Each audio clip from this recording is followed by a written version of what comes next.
Testing 1 2 3. Testing 1 2 3.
Attention out there in the paddock. Looks like look at the weather forecast. The cells that have been plaguing us are starting to move out of the area. We've got some equipment out there on track checking it out. Things are actually looking pretty good right now. So we're for the racers for race number 6. If you guys aren't in your paddock or in your pit area, you might want to head back over there. We're going to get the calls going here again and resume our racing this afternoon here in just a little bit. So riders for race number 6, if you guys are not in your pits, you might want to start heading back that way. We're going to start the calls here in just a moment for race number 6. Remember, races 6 through 16 right now are 6 laps. I think we'll be able to get that in through the rest of the afternoon. But again, it's a wet race. The track is obviously totally soaked. Look like there's some decent puddles out of turn number 5 over there. Turn number 9 still looks like the water's definitely dissipated. There's not quite the river running across turn number 9 as there was before, but obviously the track is still going to be very wet, so take it easy out there on your outlaps till you understand how your tires are going to work. So again, stay tuned. We'll get the calls going here in just a moment. Control, we ready for one, you think? Copy. All right, control is telling me we're ready for first call. We're ready for first call for race number 6. Next Gen Superbike 2, Sound of Thunder 3, and the Sound of Singles 2. You folks will be up here in just a moment. Again, it's first call. First call for race number 6. Next Gen Superbike 2, Sound of Thunder 3, and Sound of Singles 2. You folks will be up here in just a moment. It's first call. First call for race number 6. Next Gen Superbike 2, Sound of Thunder 3, and Sound of Singles 2. First call for race 6.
Attention out there in the paddock. Looks like everybody's just about back in position. Let's go second call. Second call for Next Gen Superbike 2, Sound of Thunder 3, and Sound of Singles 2.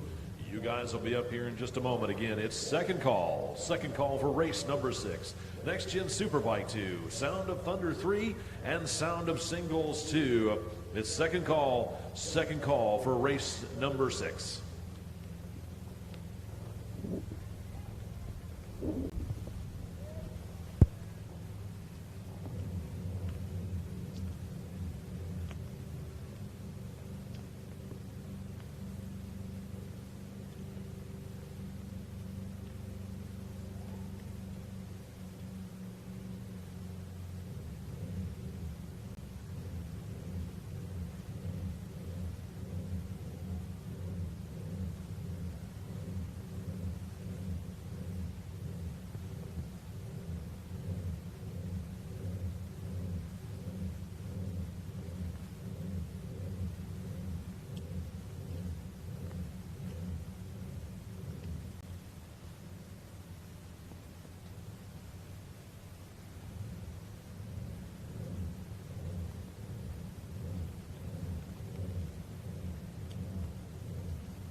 Attention out there in the paddock. Everybody's back where they need to be. Looks like the skies are starting to clear off just a little bit. Track's where it needs to be. Let's go third call. Third and final call for race number 6. Next Gen Superbike 2, Sound of Thunder 3, and Sound of Singles 2 class. You guys are up right now. Pull the tire warmers off the bikes, zip up your leathers and your rain suit. Bring them on up. It's time to go racing. Again, it's third call, third and final call for race number 6. Next Gen Superbike 2, Sound of Thunder 3, and Sound of Singles 2. Bring them on up. We'll get this race started this afternoon. Again, all races from 6 through 16 at this moment will be 6 laps for the rest of the day because of the weather. Again, third call, third and final call for race number 6.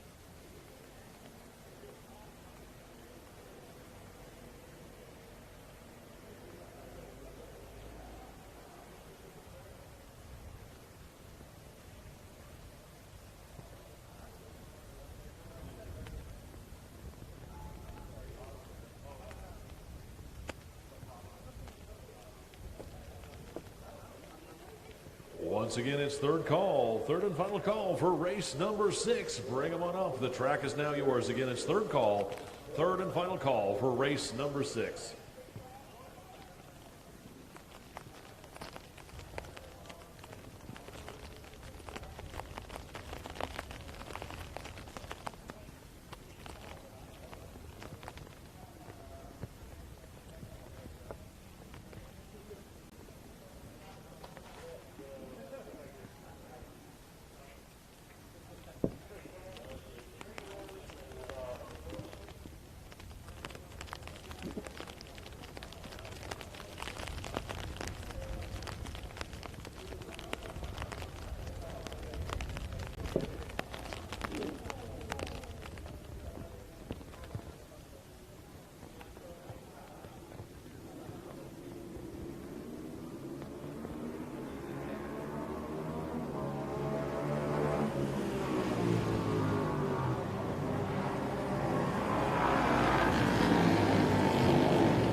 Christian Jensen, and then bike number 311, Clement Hoffman, back on row number 3. For the Sound of Thunder class, back on row number 5, it's bike number 1D, Joshua Saxey. 13D, Stephen DeCamp. Bike number 97K, Kevin Gamel. And bike 80H, Chris Hasemeyer. Row number 6 is 553, Paul Canali. Bike number 46, Bob Robbins. And 901, Sean Weiss. Row number 7, it's bike number 6E, Eric Burrell. Bike number 224X, Bill Howard. Bike number X16, Ray Call. And bike 762, Shane Quigg. On row number 8, it's bike number 21B, Andrew Berkeley. Bike number 002, Thomas Ryan. And bike number 42N, Nick Hargis. Row number 9, it's bike number 22A, Mark 10, 425G, Gabriel Figueroa. Bike number 090, Arch York. And bike number 461, Malcolm Wilkinson. Row number 10, it's bike number 45C, Carl Cohen. 869, Aaron Smith. And 55T, Eric Eads. Back on row number 11, it's bike 560X, Scott Wilson. And bike 432, Ned Heidel. For the Sound of Singles 2 class, back on row number 13, it's bike number 1G, Ralph Staropoli. Bike number 3Z, David Frick. Bike number 55C, Edward Blount. And bike number 66, Chuck Crocco. Row number 14, it's bike number 76, Stuart Carter. 275, Mike Robinson. And bike number 820, Michael Barnes. Back in rounding out your field on row number 15, it's bike number 251, Stuart Atkincade. And bike number 76R, Mark Perslow. That's your field here for race number 6, the Next Gen Superbike 2, Sound of Thunder 3, and Sound of Singles 2 field.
As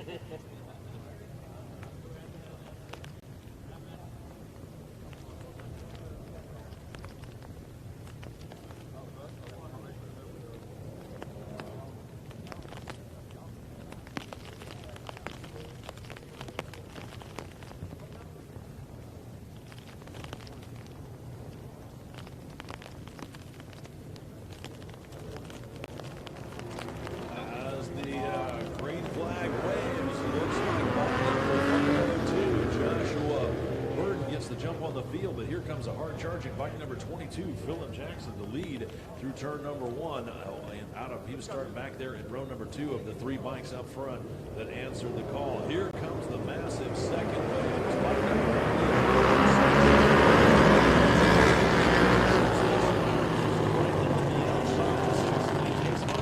to the second wave. Everybody starting to spread out single file and stream down into turn number 1. Meanwhile, the first wave out of turn number 3 up over the crest of the hill. It's going to be 22 Philip Johnson, but here comes 502 John Burton right up next to him. Everybody's kind of tiptoeing through there with all the water. Looks like Burton's not willing to back off as he sweeps around the outside of Johnson, but Johnson battles back on the inside and really rockets down that back straightaway. As John Burton, not sure if his bike's suffering some issues because he's not quite getting the drive out of 6 down that little back straightaway over towards turn 7. Not like I thought he would. In fact, here comes that third place rider up front of the Gen 2 Next Gen Super bikes to challenge him, as it looks like Burton drops back into that third position. As here comes the second wave trying to reel him in over back in the museum turn, and the third wave for the Sound of Singles race. They're away cleanly themselves, working single file out of turn number 5 up over the crest of the hill at 6, and down that little back straightaway they go. We'll get the full running order here when they come around to complete lap number 1 in just a moment.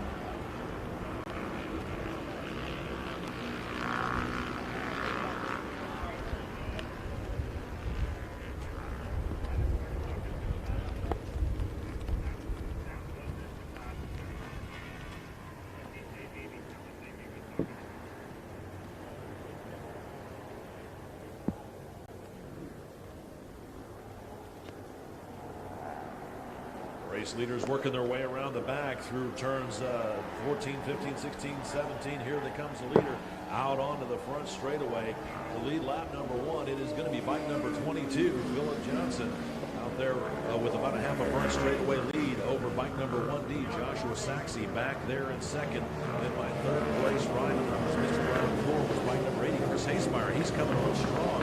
He's already worked his way up to third overall while leading out of that second wave. Then it's going to be 562 Shane Quigg in fourth, and bike 42 in Nick Hargis back there rounding out your top 5. Sixth place is bike number 13D, Steve DeCamp.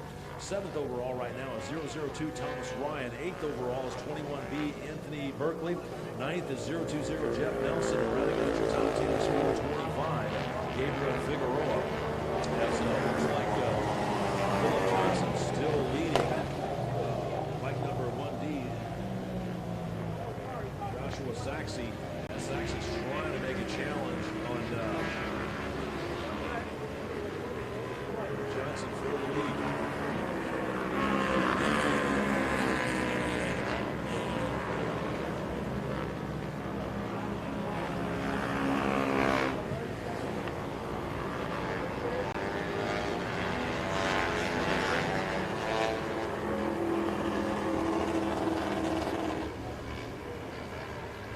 Looks like one rider down out at the exit of turn number 9 as he jumps up, grabs his bike, gets it out of the way quickly. It's bike number 42.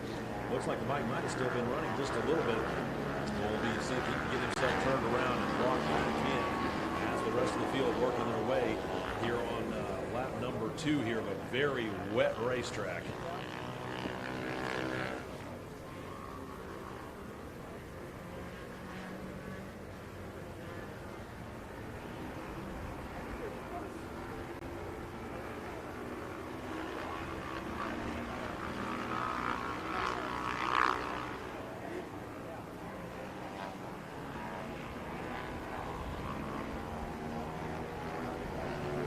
Leader this time around is going to be bike number 1D, Joshua Saxe, leading this one out there. He's leading for the Sound of Thunder, starting back in the second wave. Then it's going to be 22, Philip Johnson. He started in the first wave for the Next Gen Superbike 2 field. He's leading in that field. Then it's going to be bike number 80, Chris Hasemeyer. He's running third overall, second in class for the Sound of Thunder. Then 762, Shane Quigg, and 13D, Steve DeCamp. Round out your top 5.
Green and white cross flags out for your race leader, bike number 1D, Joshua Saxe, as he's got bike number 80, Chris Hasemeyer, right there in his tail section. Those two are battling out for the lead in the Sound of Thunder 3 class as they start the second half of their race. 3 done, 3 left to go. With the white flag, with the halfway flags out on this one, rather. Oh, let's go. First call. First call for race number 7. Sportsman 350, 350 GP, and Novice Historical Production Heavyweight. You folks will be up here in just a moment. It's first call. First call for race number 7. Sportsman 350, 350 GP, and Novice Historical Production Heavyweight. You folks will be up in just a moment. It's first call for race number 7. Out on the track, looks like Saxe's got Hasemeyer all over his tail section. And they're working their way around some of the back markers.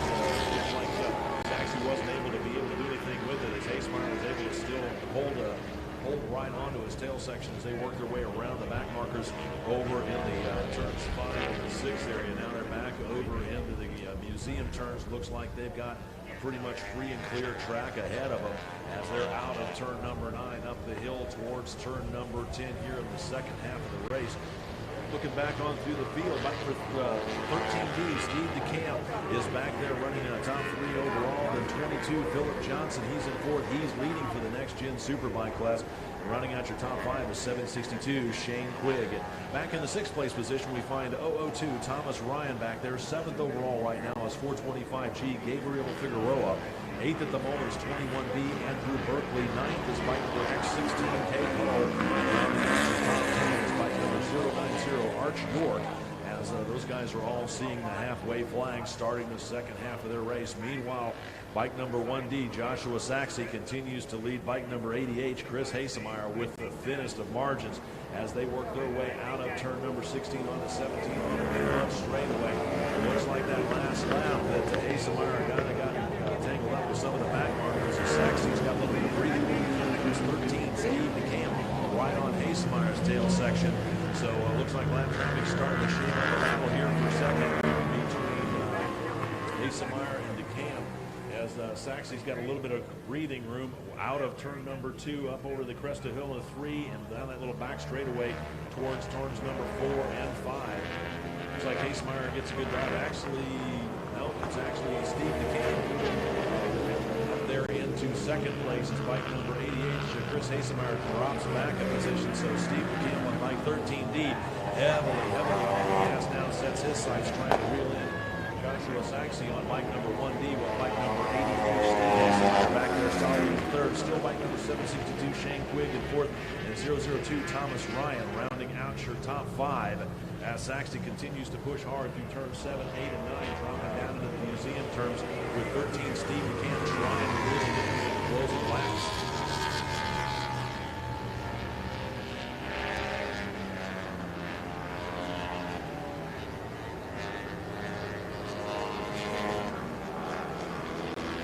Turn number 10 up towards turn number 11. Looks like 1D Joshua Saxey's got about a 15 to 20 bike length lead, but he's coming up on a slower rider. He's going to be able to put that rider between he and 13 Steve DeCamp here as they work their way over through turns 13, 14, and 15 on the back section.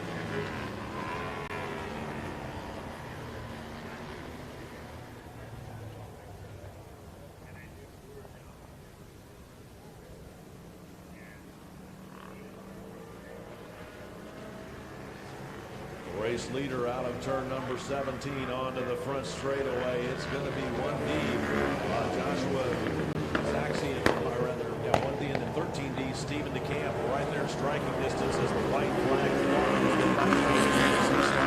Back there in that third position in 762, Shane Quigg coming on strong here in that fourth place position as the white flag flies. We'll see if Saxey's going to be able to hold off any challenges from DeCamp as those two are working their way out of turn number 2 up over the crest of the hill into 3. Looks like Saxey's got about 12 to 14 bike lengths over to DeCamp as DeCamp closes in down on the brakes, cuts within about 8 bike lengths as they work their way through Charlotte's Web. Meanwhile, it looks like Hasemeyer's going to have a battle between he and Quigg as Shane Quigg works his way on the inside and around to Hasemeyer to lead out of turn number 6 up over the crest of the hill, back down to about 7. Meanwhile, it looks like Saxey has his hands full with some lapped riders as DeCamp's closing in on him over through turns 8 and 9 as they're working their way here on this final exciting lap. With the white flag out, let's go second call. Second call for race number 7, Sportsman 350 GP and Novice Historical Production Heavyweight. Again, second call for race number 7, second call for race number 7. A tough break for the leader of the Superbike, the Next Gen Superbike 22, Johnson, as he loses the front end over in turn number 9, trying to desperately to get the thing out of the mud and get going again.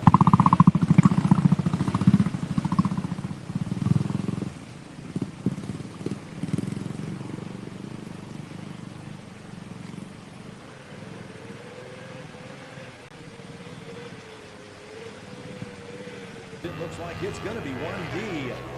Joshua Saxey just holding a late race challenge from white 113, Stephen DeCamp, as those two finish unofficially first and second for the Sound of Thunder 3. Then next across the line, it's going to be bike number 762, Shane Quigg, then 80, Chris Hasemeyer, and then bike number 002, Thomas Ryan, rounding out your top 5 in an exciting last lap here of race number 6.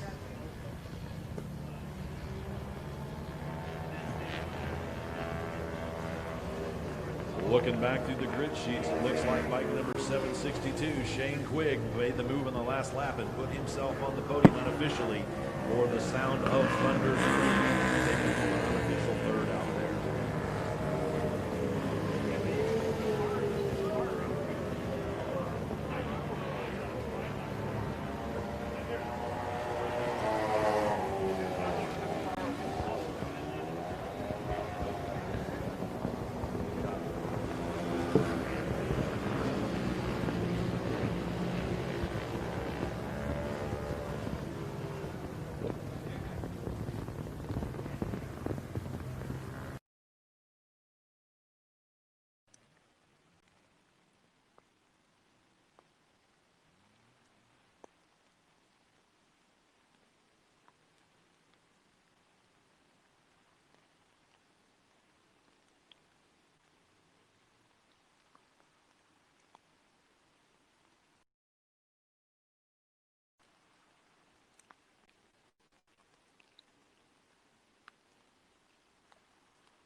Single file down through turn number 2.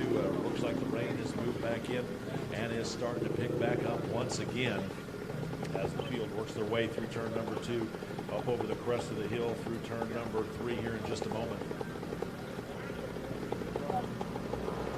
Everybody single file out of 3 up over the hill. Looks like a pass for second as bike number 27, or Z7 rather, works his way forward. I believe that's Jerry Duke working his way up into that second position overall. So, everybody starts to stack up there over to turn number 5, known as Charlotte's Web, as everybody's starting to tiptoe through there. There were some pretty big puddles at the exit of this turn earlier on in the day. It looks like everybody's taking kind of a wide line, trying to avoid that standing water there as again the rain starts to pick back up again as the field working their way out of turn number 6 down that back straightaway into turn 7, 8, and over to turn number 9 by the new scene.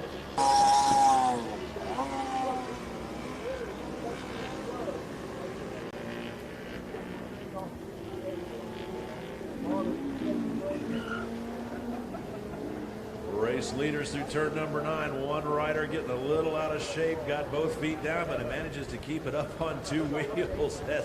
He has a bit of a moment out there skating along, but no harm and no foul as he's still back and gets himself going again. That was probably one of the trickiest moments and best pieces of ride we've seen. That turn number 9 over there has claimed more than a few people this afternoon because it's a downhill right-hand turn and there's always all kinds of water sheeting across that turn. That rider got in just a little bit hot, put the old Flintstone brakes on and got it woed down and still was able to keep it on the track, get it turned and take off once again. Race leaders are already over back into turn number 13 and 14, looking to try and get the running order here for you in just a moment.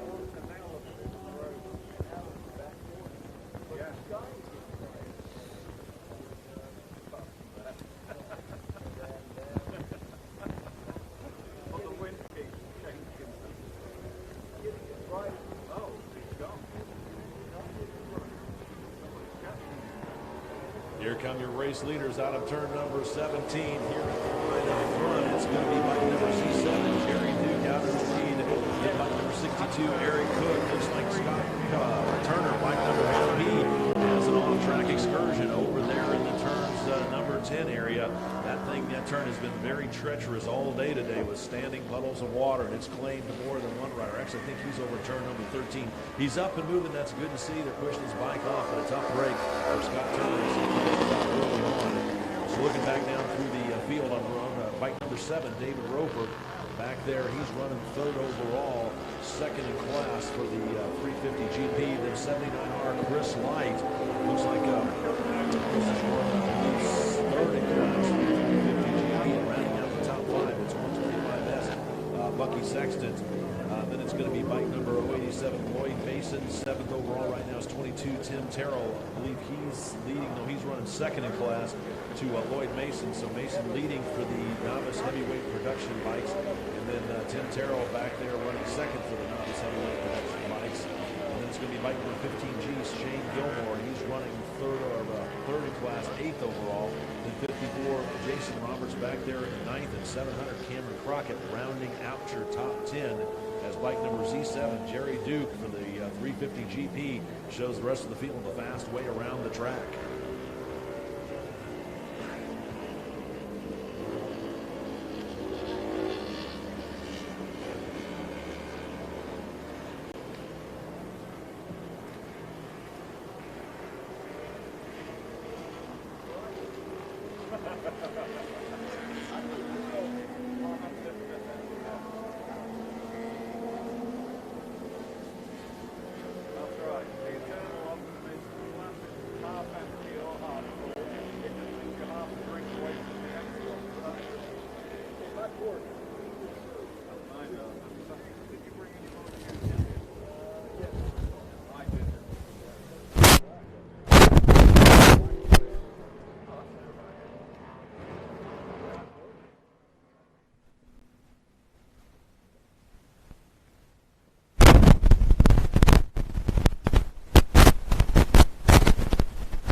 Race leader out of 17 onto the front straightaway one more time. It is going to be Z7. Jerry Duke out there still being chased down by 62. Eric Cook. Cook leading.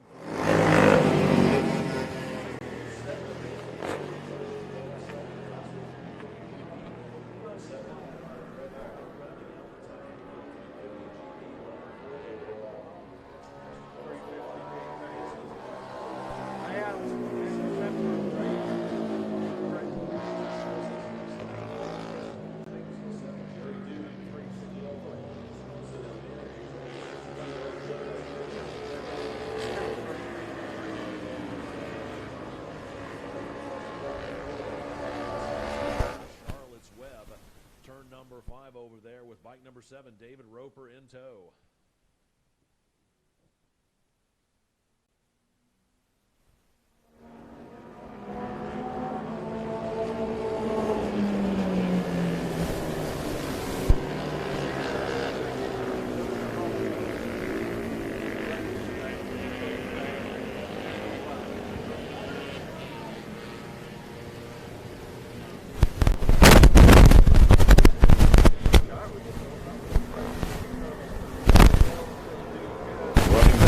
Field, 6th overall right now is 87 Lloyd Mason. He's leading for the novice historical production heavyweight class, still being chased down by 27B or 22B rather, Tim Terrell, and then bike number 15G, Sean Gilmore, round out the top 3 in that class. As we should be coming up on halfway here, next time by is Z7. Jerry Duke still continues to lead. 62 Eric Cook as they're working their way through the back section of the course right now.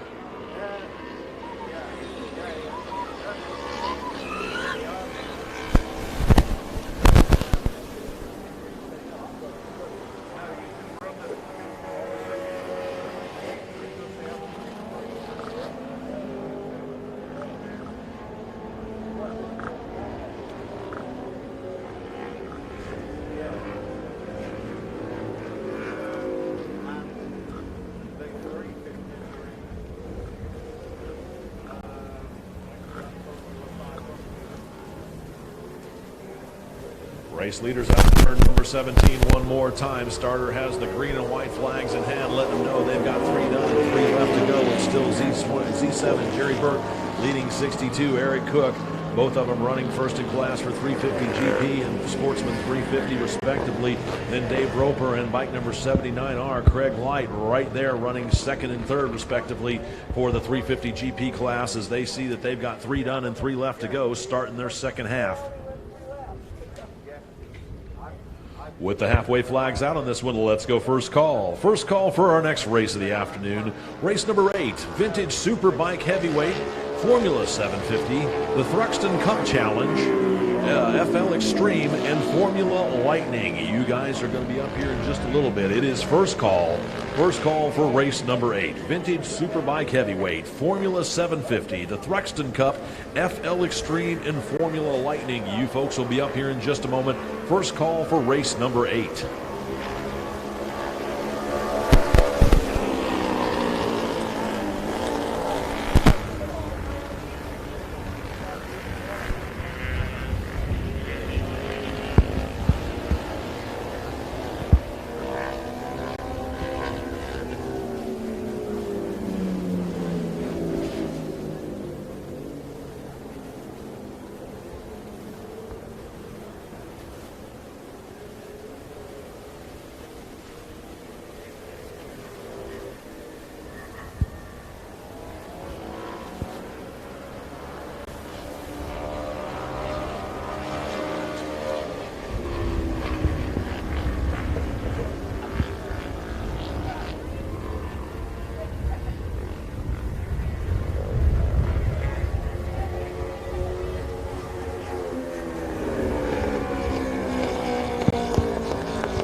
And then it's going to be bike number 125, Bucky Sexton, rounding out your top 5.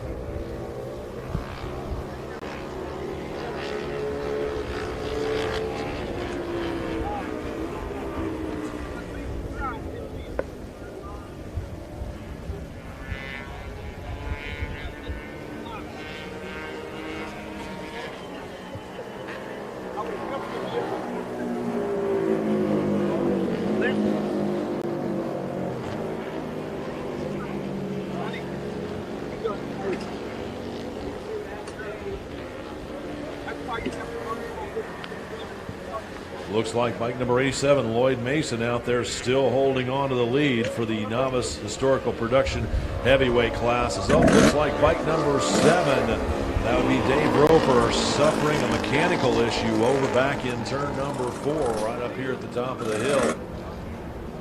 His bike gives up the ghost on him and doesn't quite. That would explain why I think maybe Craig White was able to get around him on that last lap. As Dave Roper on bike number 7, his race comes to an early end.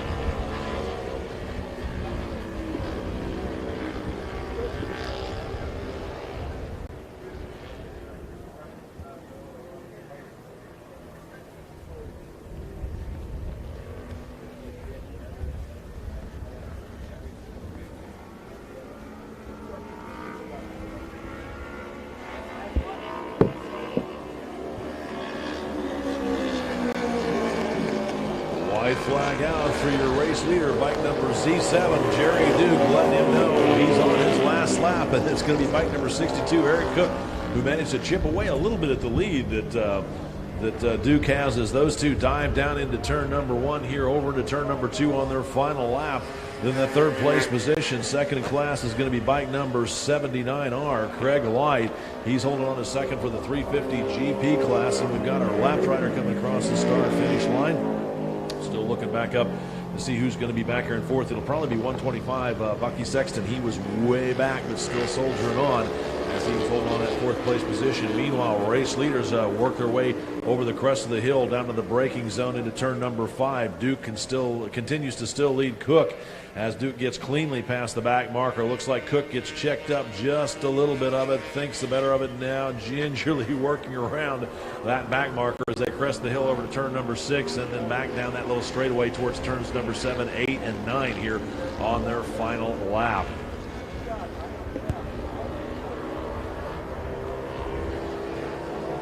Let's go second call. Let's go second call for race number 8, Vintage Superbike Heavyweight Formula 750 and the Thruxton Cup Challenge, FL Extreme and Formula Lightning. You folks will be up here in just a little bit.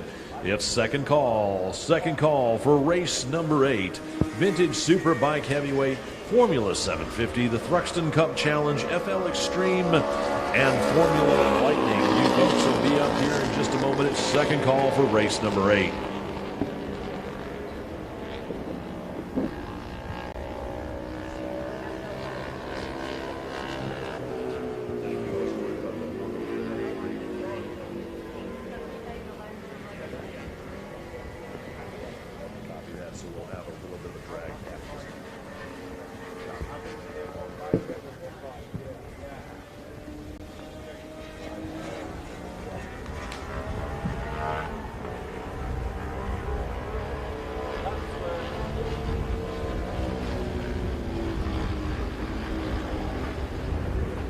And the checkered flag waves for your unofficial race winner, bike number Z7, Jerry Duke, coming down the front straightaway to take the unofficial win, followed by bike number 62, Eric Cook, right there in his draft. Closed it up towards the end as those two are taking the unofficial win for the 350 GP and the Sportsman 350 class themselves.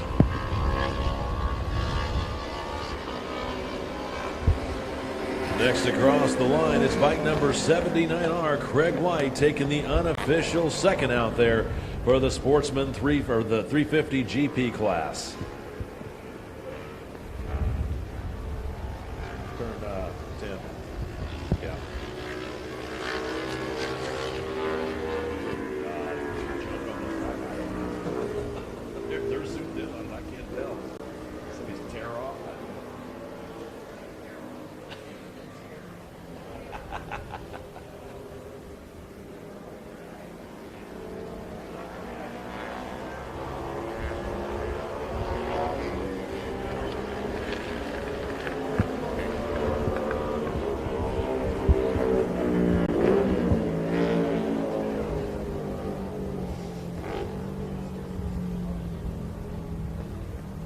It's a headway, that's what it is.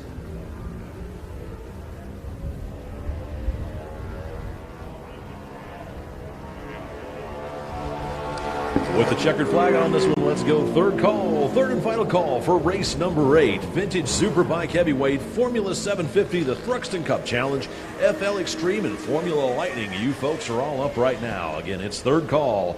Third and final call for race number 8. Vintage Superbike Heavyweight Formula 750, the Thruxton Cup Challenge, FL Extreme, and Formula Lightning. You guys are up right now. Bring them on up. The track is now yours. Again, it's third call for race number 8. Vintage Superbike Heavyweight Formula 750, Thruxton Cup Challenge, FL Extreme, and Formula Lightning. Third call, race number 8.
Once again, it's third call, third and final call for race number 8. Vintage Superbike Heavyweight Formula 750 Thruxton Cup Challenge, FL Extreme, and Formula Lightning. Again, third call for race number 8.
As the riders take to the track for their warm-up lap, here's how they're going to grid up. On row number 1, 1R, Dennis Parrish, 427, Kyle Boisclair, W13, Warren Wilson, and 162, Alan Perry. Back on row number 2, it's 118, Will Brent, 330, Joey Lacey, and 661, Dominic Getz.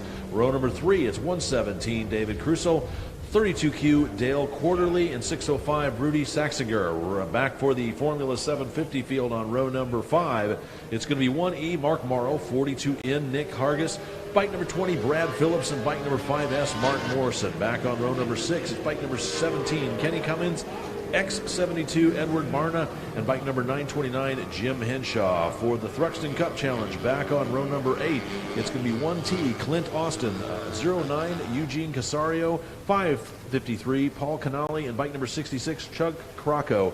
Then back on row number 9, it's going to be bike number 69, Luke Connor. For the FL Extreme class, it's going to be the lone rider of bike number 447, Peter Nicolosi, back on row number 11. And then rounding out your field back on row number 14, or row number 13, with the Formula Lightning field, it's going to be rider 179, Arthur Kowitz, and 432, Ned Heidel. That's your field here for race number 8, the Vintage Superbike Heavyweight race, Formula 750, Thruxton Cup Challenge, FL Extreme, and Formula Lightning.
As the first wave of the Vintage Superbike Heavyweights take off, it's 162 Alan Perry.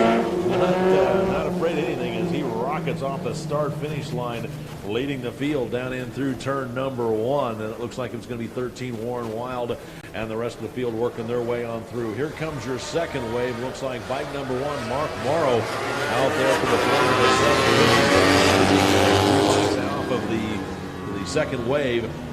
As not many riders answering the call here on this totally wet track, although it looks like the precipitation may have eased up, if not completely stopped for the moment.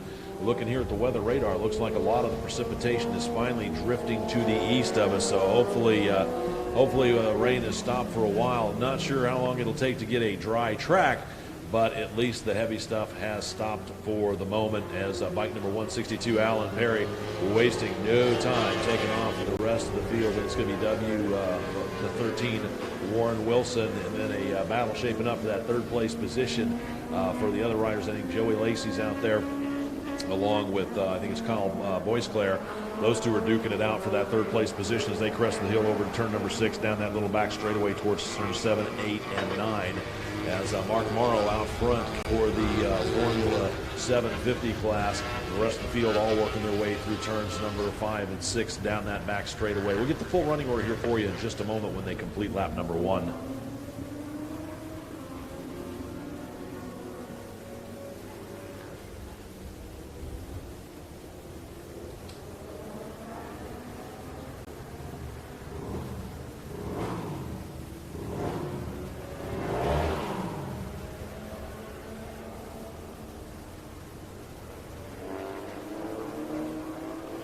Looks like race leader 162 Alan Perry not phased at all by the wet weather on this racetrack, as he's got about 2 or 3 turn lead over second place rider bike number W13 Warren Wilson, as those guys are working their way back through the turns 13, 14, 15 area. And here comes your race leader out of turn number 17 onto the front straightaway. It is going to be bike number 162 Alan Perry.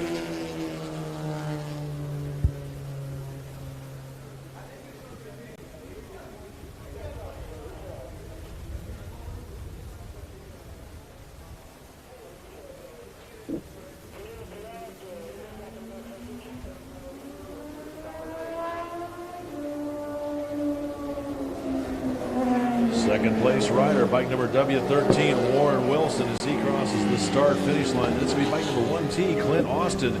Started way back in the middle of the second wave. He's leading for the Thruxton Cup with bike 447, Peter Nicolosi, right there behind him. Peter's leading for the FL Extreme class.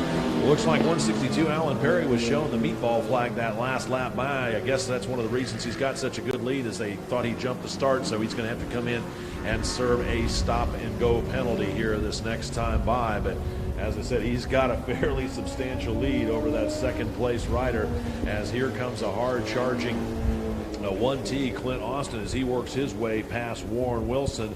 So bike number 1T Clint Austin leading for the Thruxton Cup. Then it's going to be bike number W13 Warren Wilson as he's working his way over there out of turn number 5 up the hill towards turn number 6, and then 447 Peter Nicolosi gets around him. Peter's leading out there for the FL Extreme class. Then bike number 1E Mark Morrow, he was rounding out your top 5 on that last lap. He's leading for the Formula 750, being chased down by X72 Edward Barna. He's running second in class for the Formula 756th overall. Then it's going to be bike number 330, Joey Lacey.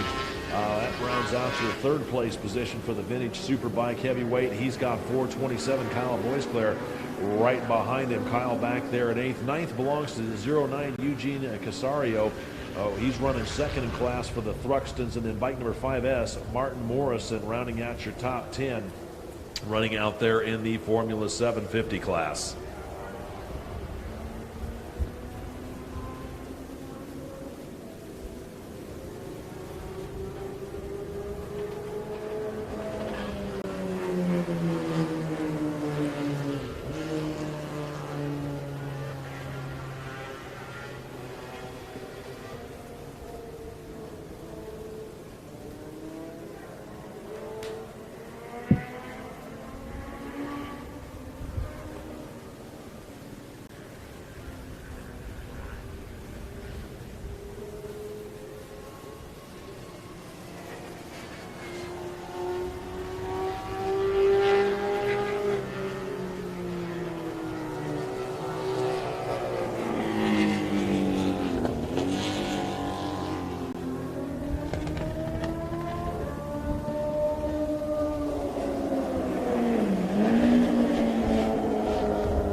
Looks like the race field starting to spread out as bike number 162, Alan Perry, led that last lap. Then it was 47, Peter Nicolosi. He was running second overall as he managed to get around Clint Austin, but Clint Austin on 1T still leading for his class, for the Thruxton class. Then it's going to be bike number W13, Warren Wilson, fourth in position, second in class for the vintage heavyweights. And then bike number 1E, Mark Morrow, rounding out your top five. Mark's leading for the Formula 750 class as everybody's starting to spread out. Halfway should be coming out here this next time by.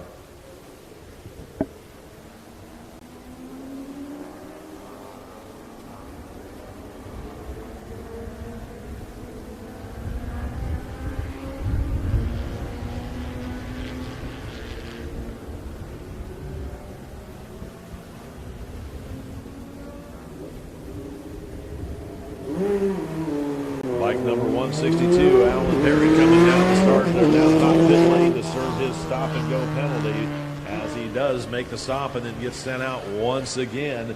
Still leading this one. Then it's going to be 47, Peter Nicolosi, coming by. Peter might be leading this one overall, but they're definitely in two different classes as Alan Perry's out front for the vintage heavyweight superbikes. Peter Nicolosi back there for the FL Extreme. Then bike number 1T, Clint Austin, leading for the Thruxton Challenge as everybody's starting to see the halfway flags, letting them know they've got 3 done and 3 left to go. With the halfway flags out on this one, let's go first call. First call for our next race of the afternoon, race number 9. Sound of Thunder 1 and Next Gen Superbike. You folks will be up here in just a little bit. It's first call. First call for race number 8. Sound of Thunder 1 and Next Gen Superbike. You'll be up in just a moment. First call for race number 9. Sound of Thunder 1 and Next Gen Superbike, first call.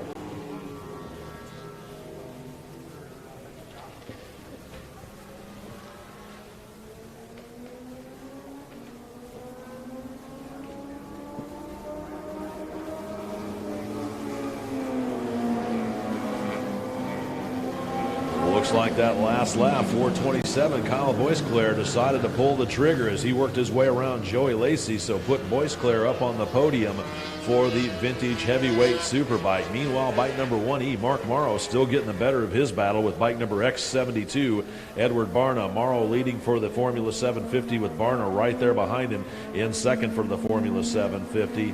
Then looking on back through the field, Eugene Casario looks like he's running second in class for the Thruxton Cup. And then bike number 5S, Martin Morrison, rounding out your top 10. He's running third in class for the Formula 750 as Alan Perry and Peter Nicolosi continue to lead respectively as they're in the second half of their race with bike number W13, Warren Wilson. He's still running fourth overall, second in class for the vintage heavyweight bikes.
Out front, bike number 162, Alan Perry continues to lead this one with 447, Peter Nicolosi. Not more than about 3 bike lengths behind him that whole last lap as those two are leading in their respective classes of the Superbike Heavy Vintage and the Formula or FL Extreme class. Then it's going to be bike number 1T, Clint Austin. He's still holding on to the lead for the Thruxton Cup. as they work their way here. White flag should be coming out here pretty soon, as we are definitely in the latter half of the race. 427 Kyle Moisclair solidly up there into third for the vintage heavyweight super bikes, as bike number 2330 Joey Lacey back there at fourth, and then bike number 9 Eugene Casario rounding out your top 9. He's still holding on to that second place podium step for the Thruxton Challenge.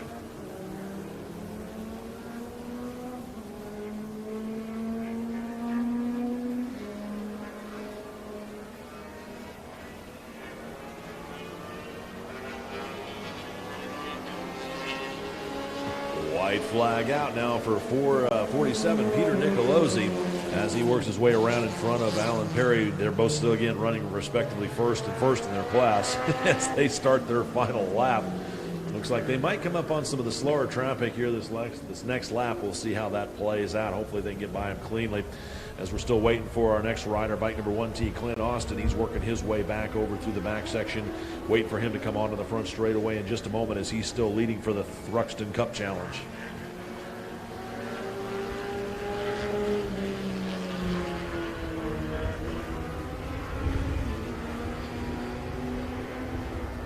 And here he comes, bike number 1T, Clint Austin, across the start-finish line, sees the white flag, letting him know he's just got 17 more turns before he can stand on that top step of the podium. Meanwhile, bike number 447, Peter Nicolosi, the lone rider out there for FL Extreme, leads the field up over the crest of the hill at turn number 6, down that back straightaway towards turn 7 and 8, over into turn number 9 by the museum.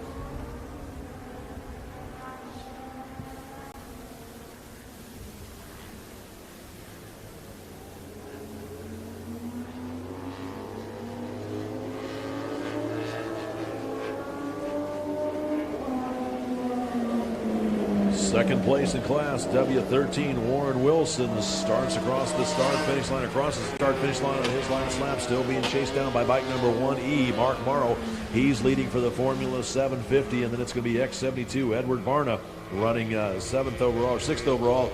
He's running second in class for the Formula 750, as the next bikes by should be your leaders. Nope, white flag still out for a couple of more.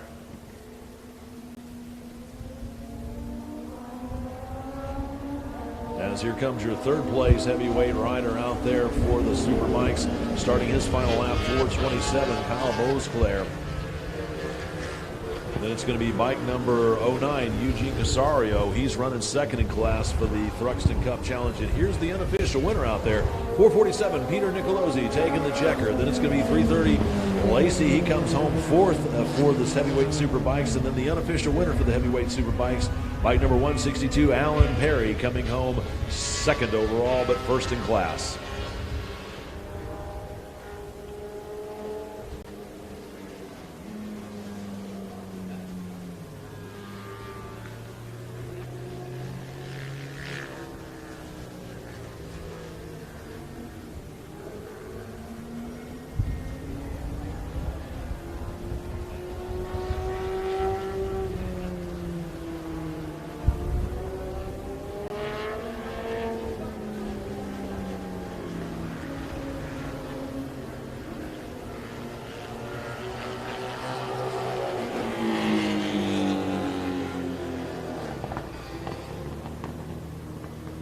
Next across the line is bike number 1T, Clint Austin, taking the unofficial win out there for the Thruxton Cup Challenge. Let's go second call. Second call for race number 9, Sounds of Thunder 1 and Next Gen Superbike. You folks will be up here in just a second. Again, it's second call.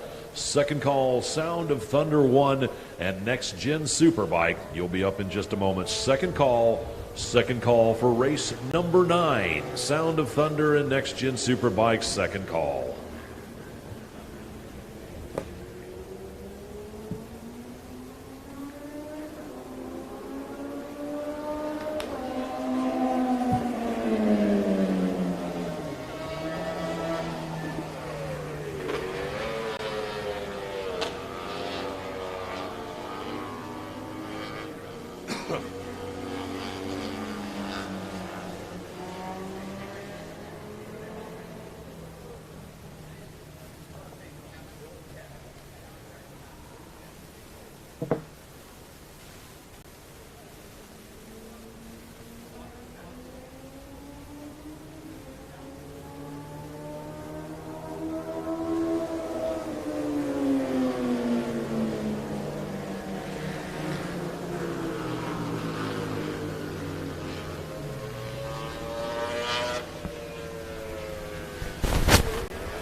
Attention out there in the paddock. Looks like we've got everybody moved around. Let's go third call. Third and final call for our next race. Race number 9, Sound of Thunder and Next Gen Superbikes.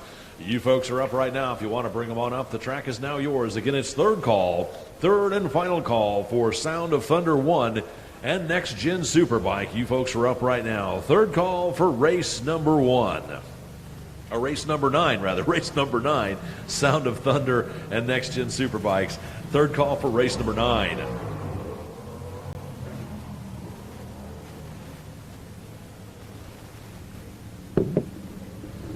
As the riders take to the track, here's how they're going to line up on there. Row number 1, bike number 720, Clint Austin, 4X, Kevin Kolek, and bike number 850, Tim Nelson, 77L, Patrick Lansu. Row number 2 at 729, Jonathan Costello, 6E, Eric Burrell, and bike number 80H, Chris Hasemeyer. Row number 3, it's 15R, Jim Harden, and bike number 020, Jeff Nelson, 222R, Jeff Graham, and bike number 032, Daniel Sinclair. Row number 4, it's 078, Rainey Scrabrooks, and 44K Taylor Knapp. For the Next Gen Superbike bike on row number 6, it's 14 Brian Larabrewer, 35R Scott Billings, 29J Scott Rothermel, and bike number 502 Jonathan Burden. And rounding out your field on 576, it's Christian Jensen and 32V Harry Vanderlinden. That is your field here for race number 9, the Sound of Thunder 1 and Next Gen Superbikes.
like, I think it was, not sure who it was, way back in the back of the field. Somebody getting a great start running second. And I want to say it was Taylor Knapp, but I'm not sure if he answered the call to join the field here. We'll get the full running order here for you in just a moment as everybody out of turn number 2 up over the crest of the hill and turn number 3 here.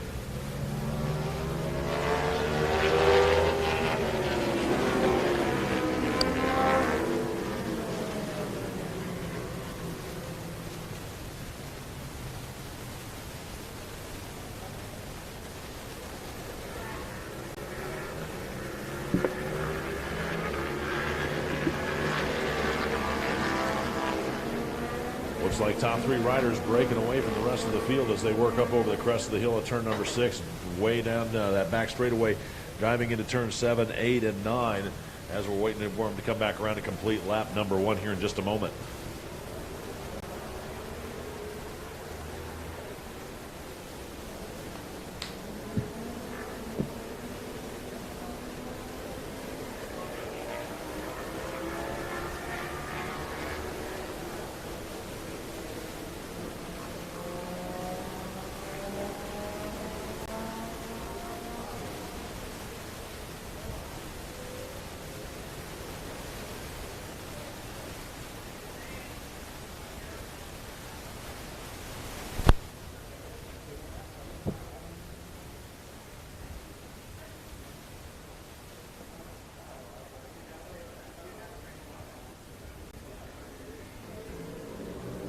Race leaders out of turn number 17 onto the front straightaway as they come thundering across the start-finish line. At the line, it's going to be 15R, Jim Harden. Then bike number 078, Rennie Skaybrook. And then 14, Brian Larborough. That's your top 3. Those are my mystery riders out there. Then it's going to be bike number 80, Chris Hasemeyer. Actually, Chris Hasemeyer jumps up to that 3rd place position. 850, Tim Nelson back there in 4th.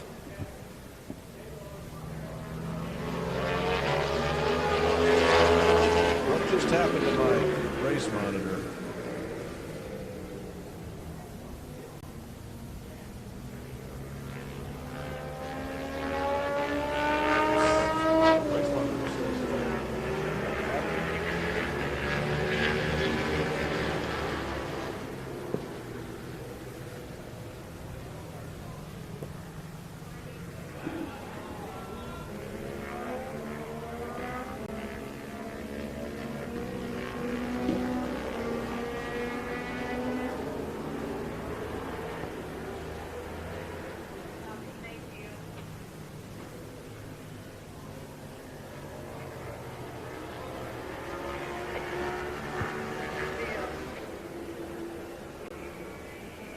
Sinclair. Okay. Running into a little bit of timing and scoring issues here on Race Monitor. 3-2, Daniel Sinclair was the one that ran there, led that last lap as, again, the top 3 riders still working their way back over through the turns 14, 15, and 16 area. Try and get the better run for you as they come by to complete lap number 2.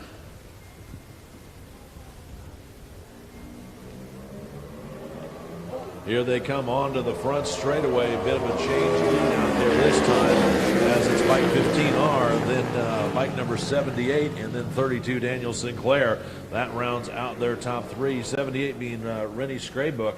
Rennie Scraysbrook out there trying to give a battle up front to Daniel Sinclair, as rather Jim Padron, as those guys work their way out of turn number 3 up over the hill. So 32, Daniel Sinclair was led the first lap and dropped back there to 3rd as Scraysbrook continues to try and pressure Padron for the lead as Daniel Sinclair sits back there in 3rd place with Padron out of turn number 5 up over the crest of hill, and turn number 6 stretching out his lead over Scraysbrook back there in 2nd as that trio rockets down that back straightaway.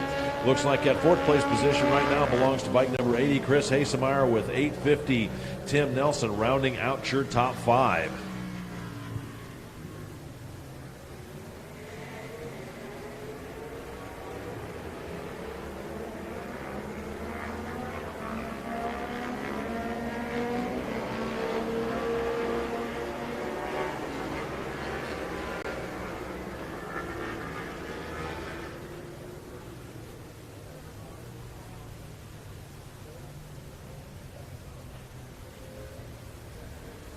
didn't have transfer?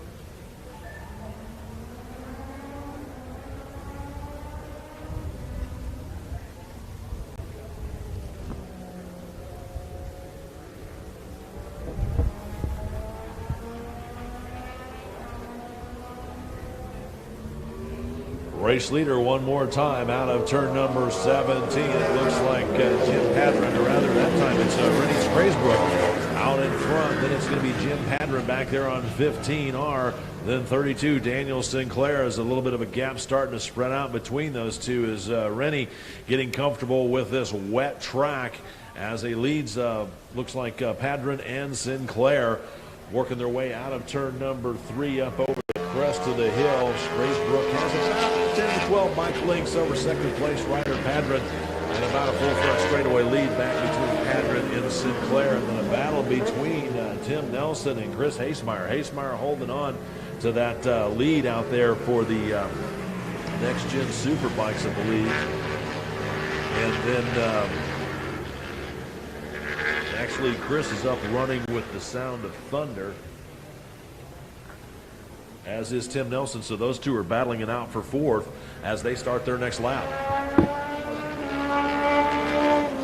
That's what I was just looking at. We don't have any next gen bikes. Oops.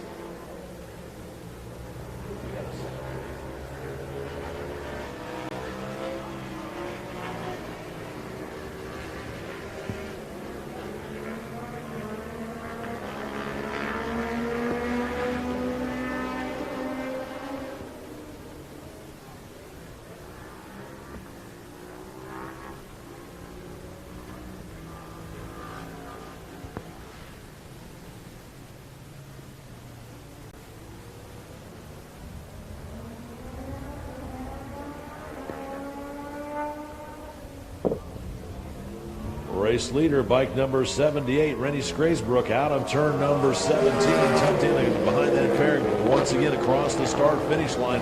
About a half a front straightaway lead over second place rider 15R, Jim Padron, and then it's going to be bike number 32, Daniel Sinclair, as they hit the halfway point. With halfway out, let's go first call. First call for race number 10, the CB60 Le Mans race. Now, you guys will be a 4-lap race, so keep that in mind. Again, it's first call. First call for race number 10. First call for race number 10, CB Le Mans. You guys will be up here shortly, and it will be a 4-lap race again. And it is first call for race number 10, CB Le Mans.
White flag out for 78, and Rennie Scraysbrook starting that final lap out there. He's managed to work his way into a full front straightaway lead over 15R, Jim Padron. He starts his final lap, then it's going to be 32, Daniel Sinclair, as they all see the white flag starting their final lap.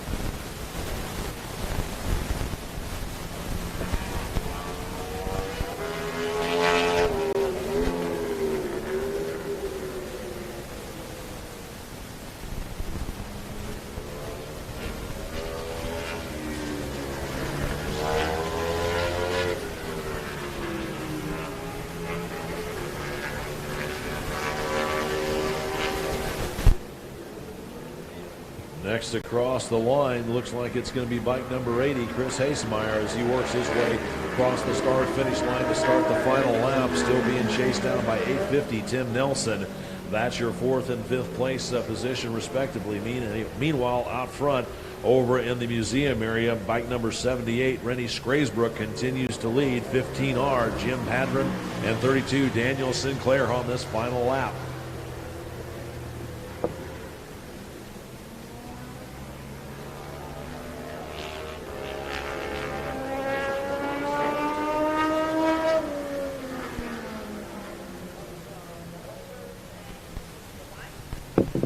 Attention out there in the paddock. Let's go second call. Second call for race number 10, the CB Le Mans race, which is a 4-lap race. You folks will be up here shortly.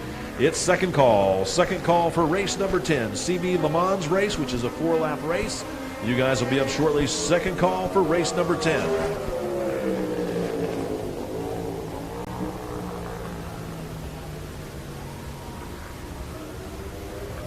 Also want to remind everybody that the CB 160 race is a Le Mans start. So for those of you who are going to hold the bike for your riders, we need for you guys also to start making your way up here to pit road 2. Again, the people that need to hold the bikes for the CB 160 Le Mans start, you guys need to be making your way up here to the start finish line. In fact, let's go third call with the checkered flag on this one. Bike number 78, Rennie Scraesbrook, taking the unofficial win. Then 15R, Jim Padron, and then bike number 32, Daniel Sinclair, rounding out your top 3 as they take the checkered flag. So let's go third call. Third and final call for race number 10, the CB 160 race, a 4-lap race with the Le Mans start. You guys are up right now. If you want to come on up, we'll send you out for your hot lap. And for the people that are going to hold the bikes for the Le Mans start for your riders, we need to get you working your way down here to hot pit lane 2 as we're getting ready to start this one again. Third call, third and final call for race number 10, the CB 160 Le Mans race. You guys are up right now. Bring them on up. We'll send you out for your hot lap. And the people that need to hold the bikes for these riders need to make their way down here to the pit lane also immediately. Thank you.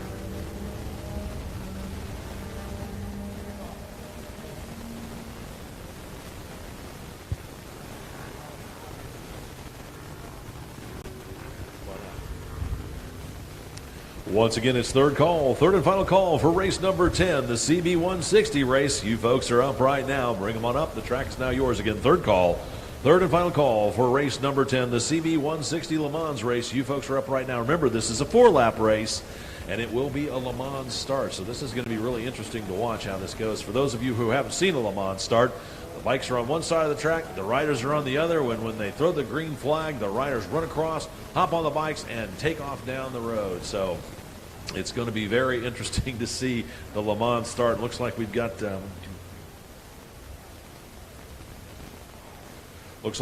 19 participants out here in this Le Mans start. So should be very interesting, especially with the damp track, to see how this is going to work.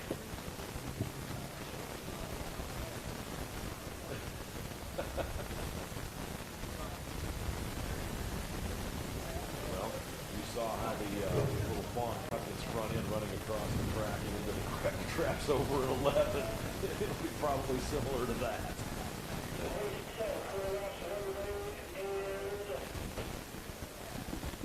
Well, start.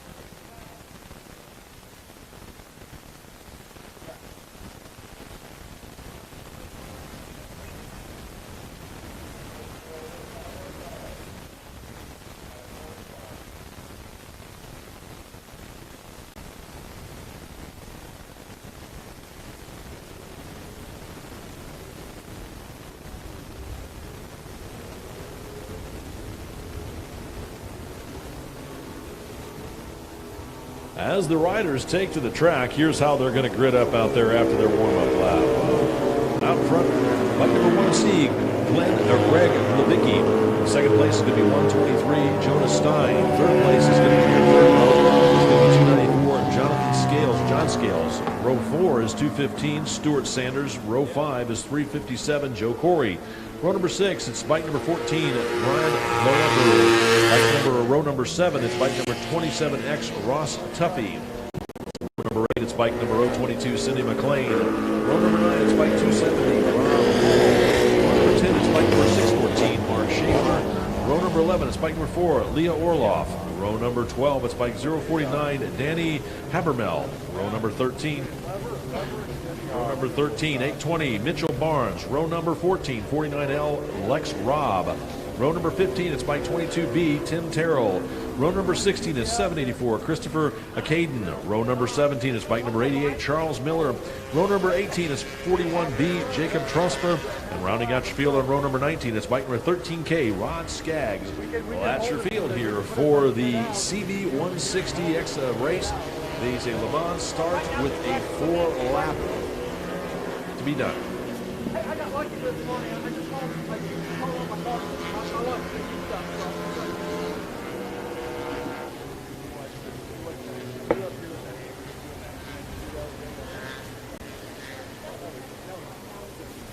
It was like literally like a wave.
For those out there who've never seen a Le Mans start or happen to, look at one of the old 500 GP races from, I don't know, the mid-'80s on back, this ought to be interesting. I was under the impression that the bikes would be running and the riders just had to run over and jump on them, but I'm being told, no, they have to run over, jump on them, and bump start them on a wet track, starting in mud puddles on the other side of the track.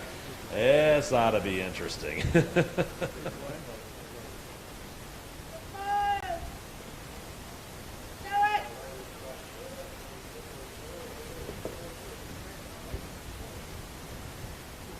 Looks like the riders are getting ready to sprint, and here comes a little bit of precipitation too.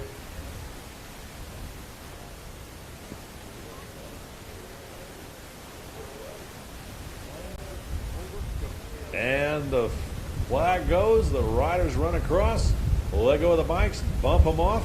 Looks like 123 there in the second place gets going. It's bike number 1C. Looks like Greg just did what he's out there.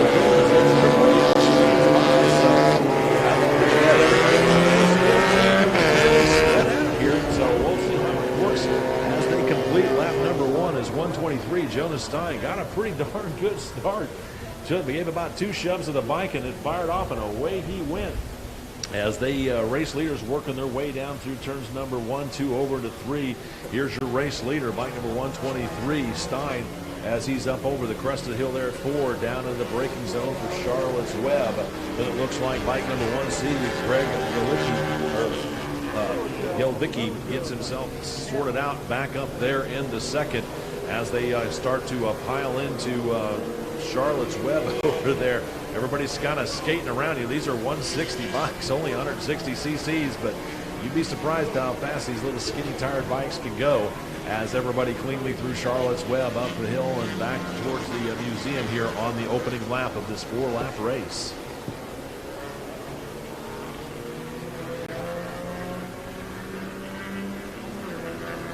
Looks like one rider off over into turn number 9 as front end just doesn't quite hold up, trying to get a number on him. Looks like, oh, it's bike number 1, Greg Delvecchi. He had a little bit of issues there at the beginning and was pushing just a little too hard on turn number 9 over there by the museum in the opening turn. So unfortunately crashing out of second place, and unfortunately his race is run. But it's good to see that he's up and okay, moving off to the sidelines as they move his bike out of position. We'll get the full running order here for you in just a moment.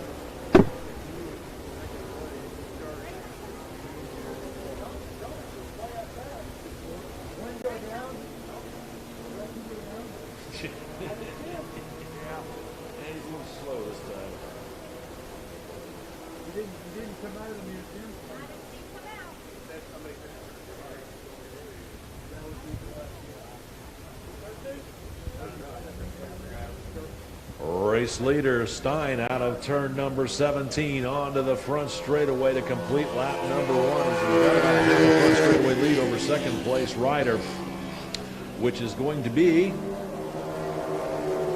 bike number 14, Brian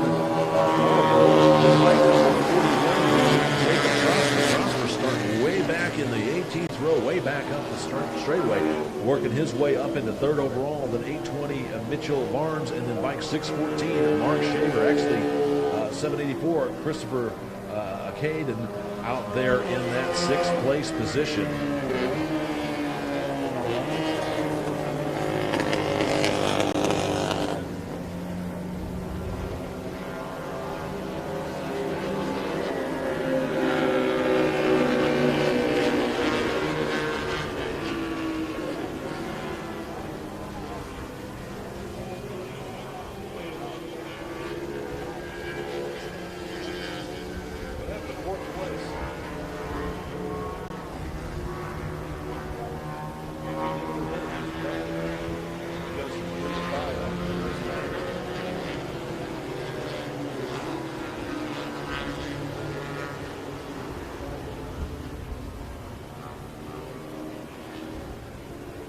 Got double numbers out there is why.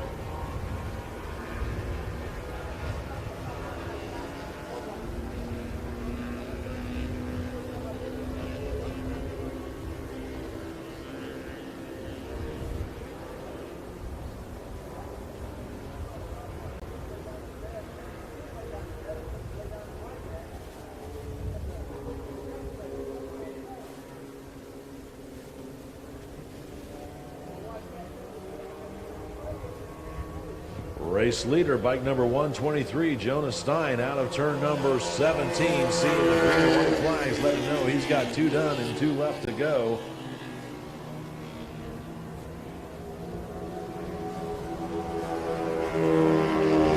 Then it's going to be 14, Brian Burrow. Then 820, Mitchell Barnes. He was my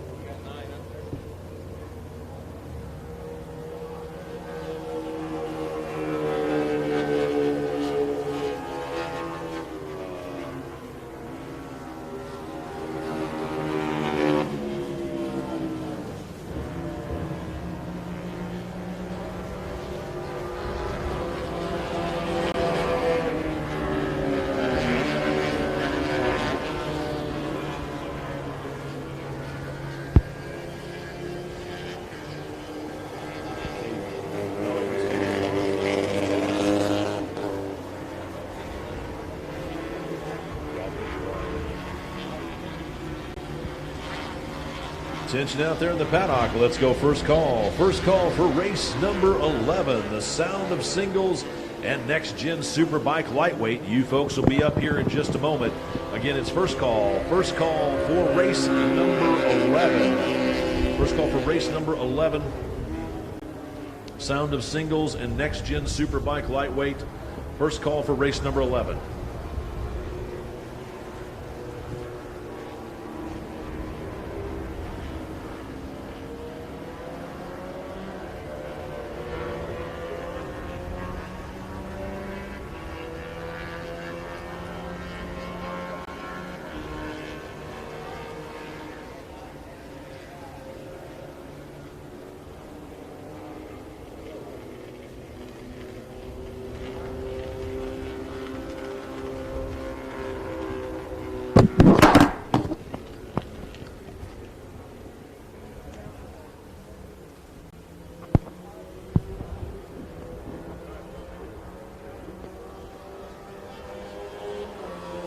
White flag out for your race leader, 123, Jonas Stein, as he sees the white flag, letting him know he's starting his final lap.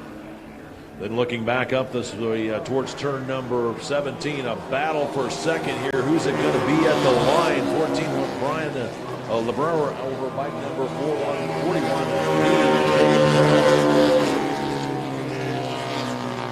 Rather, Jacob Trosper, and then going to be bike 784, Christopher Caden, as they top five start their final lap.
Checkered flag out for your unofficial race winner, 123, Jonas Stein, as he led start to finish on this one to take the unofficial win out here for the race number 10. Let's go second call for race number 11, Sound of Singles and Next Gen Superbike Lightweight. You folks will be up here shortly. Second call for race number 11, Sound of Singles 1 and Next Gen Superbike Lightweight. You guys are up here in a minute. Second call for race number 11.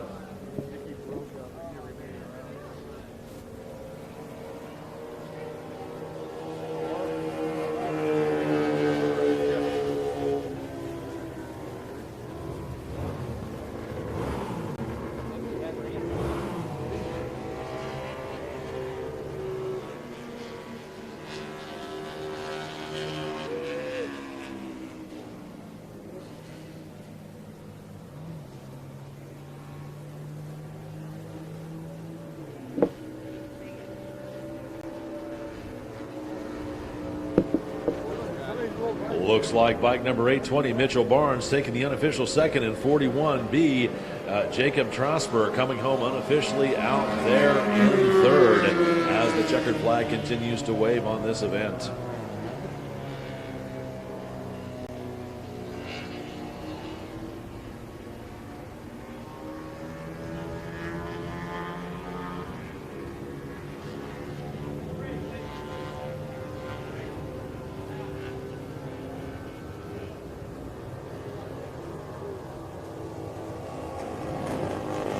Attention out there in the paddock with the conclusion of this race. So let's go third call. Third and final call for race number 11. Sound of Singles and Next Gen Superbike Lightweight.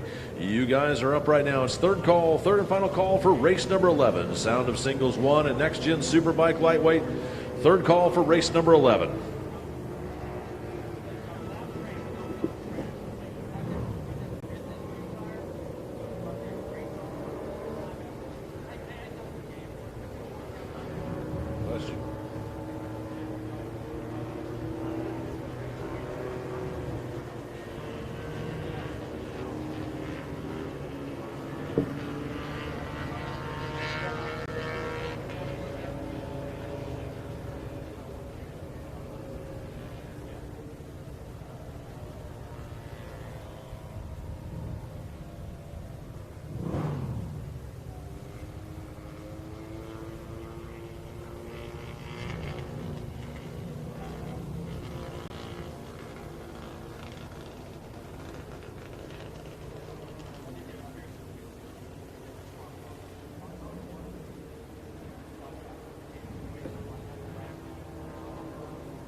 Six laps.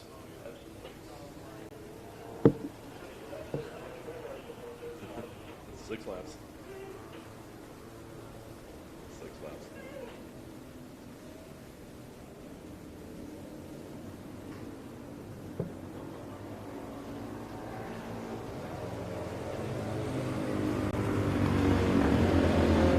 As the riders take to the track here for the warm-up lap in race number 11, here's how they're going to grid up. Row number 1 David Rutherford, 97K, Kevin Grimmel, bike number X0, Daniel Peters, and bike number 53T, Todd Pugh. Row number 2, it's bike number 026, Garrett Carter. Bike number M53, Mike Robinson, and bike number 9X, Kevin Calloway. And row number 3, it's bike number 2X, Tim O'Connor. For the Next Gen Superbike Lightweight, back on row number 5, it's 92R, William Brian Wells, X95, Andrew Mock, 92S, Sean Smith, and 32V, Harvey Vanderlinden. Back on row number 6, it's 83B, Sven Blay, bike number 949, Keith Powell, and 3N, Jerry Nickel. Row number 7, it's bike number 62X, Robert Himmelman, 321, William Hegarty, 77R, Brad Coleman, and 224X, Bill Howard. Row number 8, it's 139, David Wallace, 994, Turner Coltouch, and the bike number 560X, Scott Wilson. And rounding out your field on row number 9, it's bike number 55T, Eric Eads. That is your field here for race number 11, the Sound of Singles 1 and Next Gen Superbike Lightweight.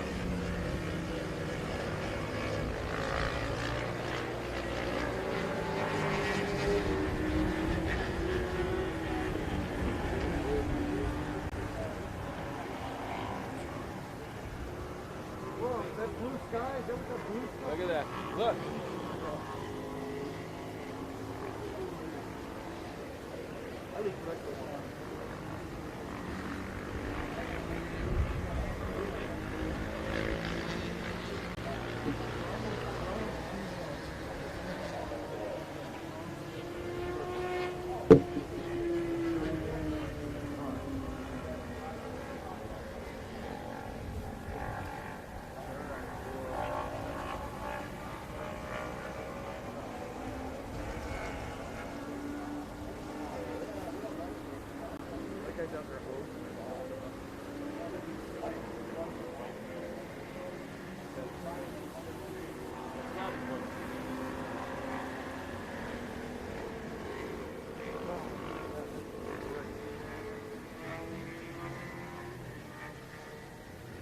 Second wave.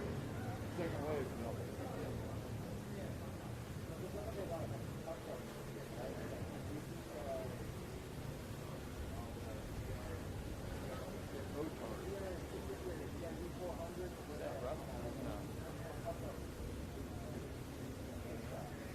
Is that rough?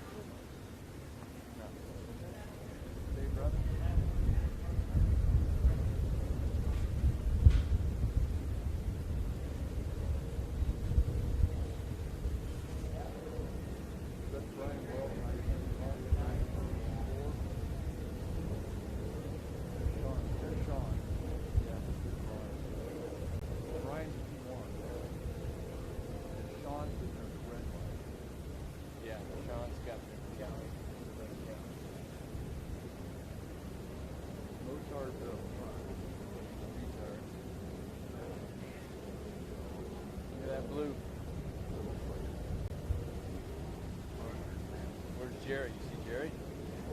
Yep, there's Jerry. He's in yellow. He's not there by himself, but he's not really supposed to do that. 1, 2, 3, 4, 5, 6, 7. Jerry. I think that is Harry. What? Is that Harry that just pulled up? Harry didn't show up. Harry's on the outside of Sean. Harry moved up. Look at the glue kicking out. Well, he's going to run, but That's too much. I you mean, could have run. I could have run. no, I wouldn't run on my tire. Not at all. You're all by yourself. You're good. Second wave. You don't give them a heavy car shit. No.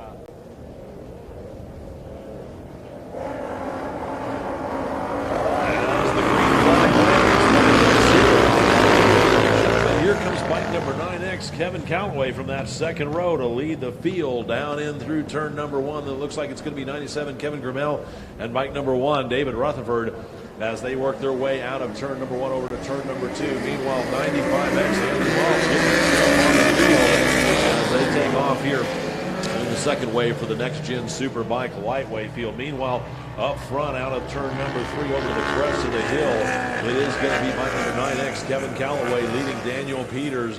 Then bike number 97K, Kevin Grimmel. That's your top 3, with bike number 1, David Rutherford, back there in 4th for the Sound of Singles as they work their way through turn number 1. Peters trying to reel in Calloway to present a challenge on them.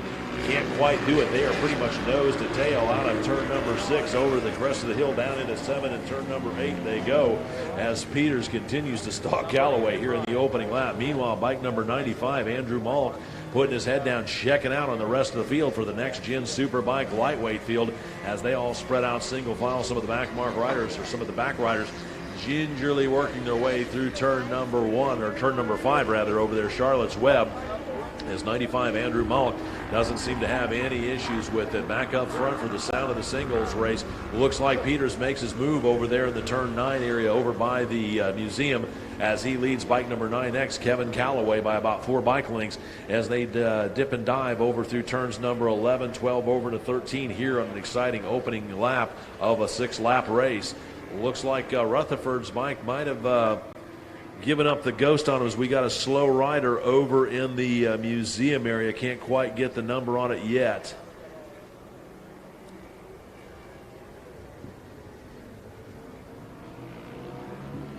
Race leaders out of turn number 17 onto the front straightaway. It is going to be bike number X0, Daniel Peters, leading bike number 9X Calloway by about 4 or 5 bike lengths that lap.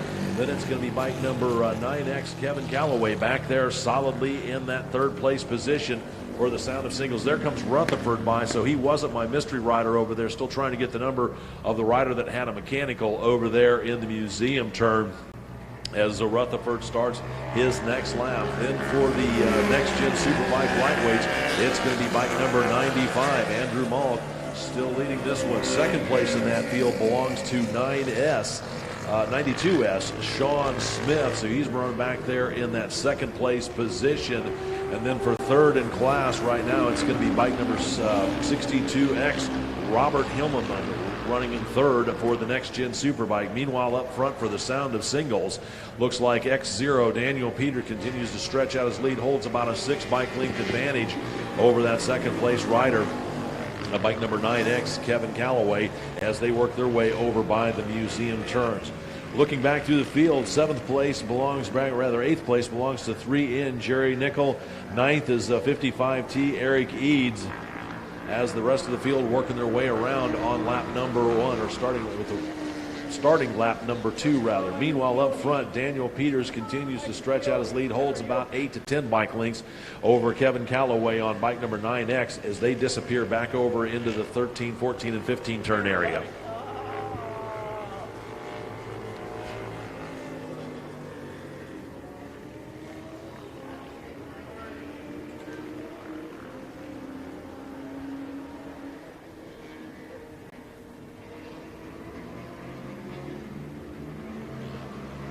Race leaders out of turn number 17. It's Daniel Peters on the Super Motard bike trying to tuck into anything he can find to break the wind, as Kevin Calloway right there behind him on 9X, about 6 to 8 bike lengths separated those two as they rocketed across the start-finish line and then dove down into turn number 1.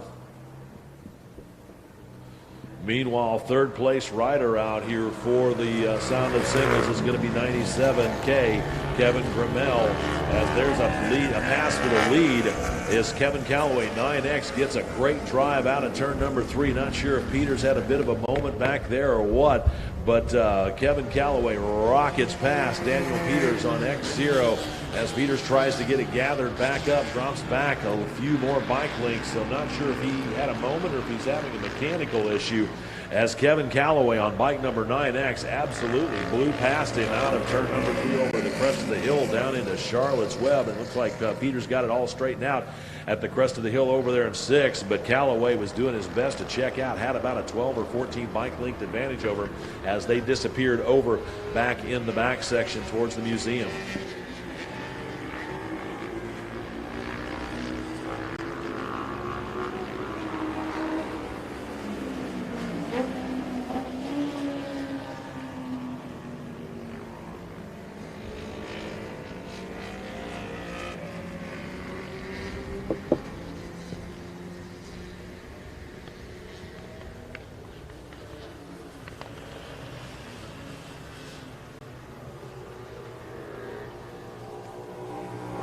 Looking back through the field, X95, Andrew Malk still holding the lead for the Next Gen Superbike Lightweights, being chased down by 92S, Sean Smith, and 62X, Robert Himmelman. Here comes the battle for the Sound of Singles as a bike number 9X, Kevin Calloway, holds about a half a front straightaway lead over X0, Daniel Peters.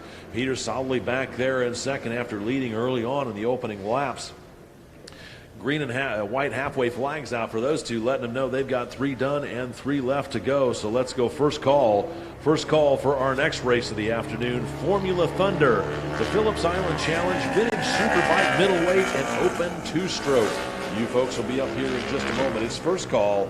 First call for race number 12, Formula Thunder, Phillips Island Challenge Vintage Superbike Middleweight and Open 2-stroke. You folks will be up in just a moment. First call for race number 12. Out on the track, Kevin Calloway continues to stretch out his lead over second place rider X0, Daniel Peters, and then bike number 97K, Kevin Grimmel, still out there holding on to that third place position. Meanwhile, X95, Andrew Mogg, still holding on to the lead for the Superbike Lightweights. Then bike number 1F, David Rutherford, he rounds out your top 5. He's running 4th in class for the Sound of Singles. Then it's going to be bike number 92S, Sean Smith. He's running 6th overall, 2nd in class for the Next Gen Superbikes as he crosses the start-finish line, starting his second half of the race. Then it's going to be bike number 62X, Robert Hillman, rounding out your top 3 for the Superbike lightweight field. Meanwhile, bike number 9X, Kevin Calloway, absolutely on rails as he continues to stretch out his lead here as he's working his way up the back stretch up to turn number 10 and 11 and 12.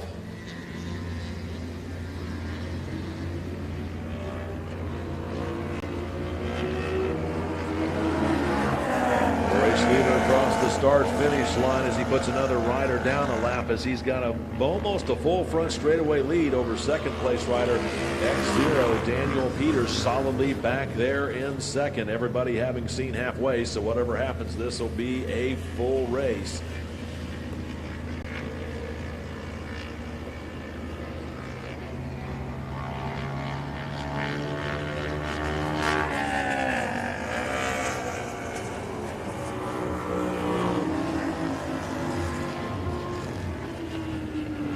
Taking a quick rundown through the field, 9X Kevin Calloway out front, X0 Daniel Peters in second, 97K Kevin Grimmel there in third, fourth is X95 Andrew Malk, rounding out your top 5 is 1F David Rutherford. Back in sixth, it's 92S Sean Smith, 7th overall is 62X Robert Himmelman, 8th overall is 3N Jerry Nickel. Ninth overall is 55T Eric Eads, and rounding out your top 10 is 32V Harry Vanderlinden. And that's the field as bike number 9X Kevin Calloway continues to dominate this race as he's already working his way over in the back section here. The closing lap should see the white flag out, I believe, next time by.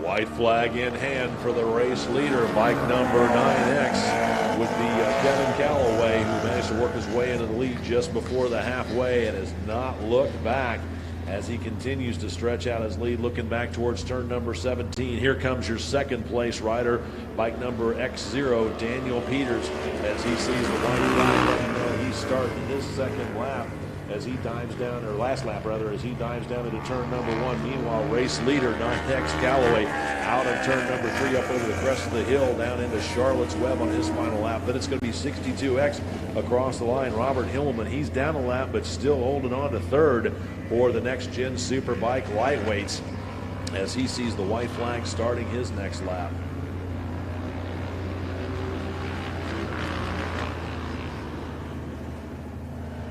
Next across the line is bike number, I believe it's 3 in, Jerry Nichols, holding on to that 4th place position as he's down a lap, starting his last lap, still looking for that 3rd place Sound of Singles rider.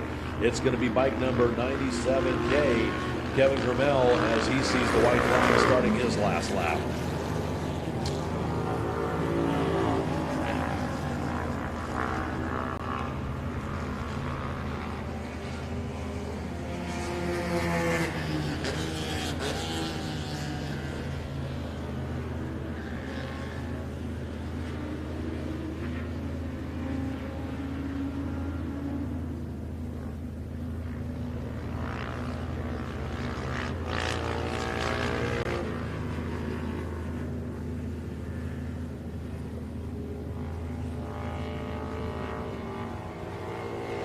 Attention out there in the paddock. Attention in the paddock. Let's go second call. Second call for race number 12. Formula Thunder, the Phillips Island Challenge, Vintage Superbike Middleweight, and Open Two-Stroke. You folks will be up here in just a moment. It's second call. Second call for race number 12. Formula Thunder, Phillips Island Challenge, Vintage Superbike Middleweight, and Open Two-Stroke. Second call for race number 12. Second call.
Attention out there in the paddock. Let's go third call. Third and final call for race number 12. Formula Thunder, Phillips Island Challenge, Vintage Superbike Middleweight, and Open Two-Stroke. You folks are up right now if you want to bring them on up.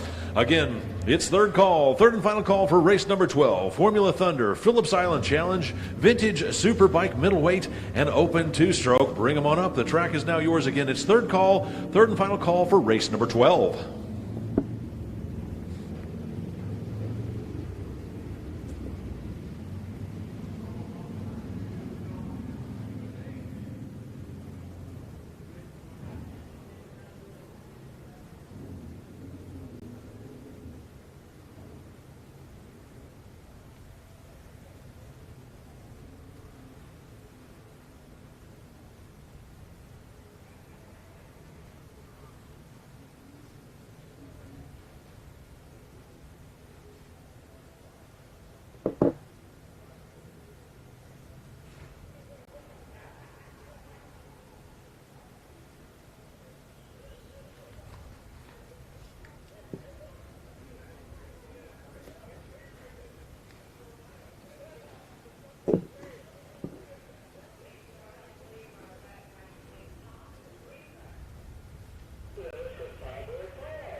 As the riders take to the track, here's how they're going to line up out there. 22 on row number 1, 22T, Pete Tenhoepen, bike number 4X, Irvin Kolick, bike number 80H, Chris Hasemeyer, and bike number 850, Tim Nelson. Back on row number 2, it's bike number 901, Sean Weiss, bike number 15R, Jim Padron, and bike number 77L, Patrick Lamsu. Back on row 43, back on row number 3, 432, Ned Heidel, 729, Jonathan Costello, and bike 221C, Benedetto Cardella.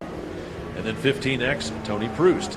Back on row number 4, it's bike number 22R, Jeff Graham, 681V, Andrew Cooter, and bike number 1D, Joshua Saxey. Back on row number 5, it's bike number 6E, Eric Burrell, 032, Daniel Sinclair, 311, Clement Hoffman, and 078, Rainey Scraysbrook.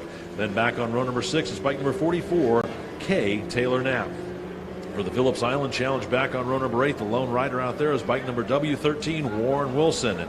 For the Vintage Superbike Middleweight, back on row number 10, it's 39L, Kevin Rammer. Bike number 71R, Ben Slaughter. Bike number 427, Kyle Boisclair. And 469, Matthew Joy. Then on row number 11, it's Jean-Marc David on 511. Bike number 1F, David Rutherford. And bike number 71Y, Arch York. For the Open Two-Strokes, back on row number 13, it's 1E, Ralph Starpoli. Bike number 3Z, David Frick. 1C, Greg Galvicki. And 251, Stuart Atkincade. On row number 14, it's 25S, Frank Schoenbeck. 17J, Jordan Reed. And 917, Lorraine Crusoe. Back on row number 15, it's 30C, Colin Newman, 576, Christian Jensen, and 117, David Crusoe, and 491, Brian Surtees. And rounding out your field for the Open Two-Strokes and the race itself on row 16, bike 026, Garrett Carter. Well, that's your field here for race number 12, Formula Thunder, the Phillips Island Challenge, Vintage Superbike Middleweight, and Open Two-Stroke.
the start. Bike number 8, Chris Higgins.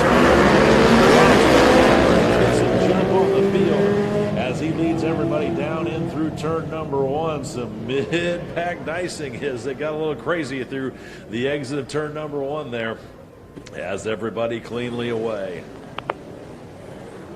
Then the second wave takes off as it looks like bike number 39T or 39L, AHRMA getting the jump on the field. Didn't get that in turn number 1 for the second wave. Meanwhile, bikes are absolutely passing everybody as Hasemeyer went from first all the way back into fourth as a four-wider battle through the center of Charlotte's Web. As everybody trying to figure out who's going to lead and who's going to follow as the three bikes start to really go up through the gearbox and rocket down that back straightaway out of turn number 6 over into turn number 7, down into 8 and over into 9 for the museum turn. So we'll get a full running order here for you in just a minute. But man, these guys up front, 4 riders out there not wasting any time trying to get out in the lead here and make a dominant statement in the opening laps of this 6-lap event.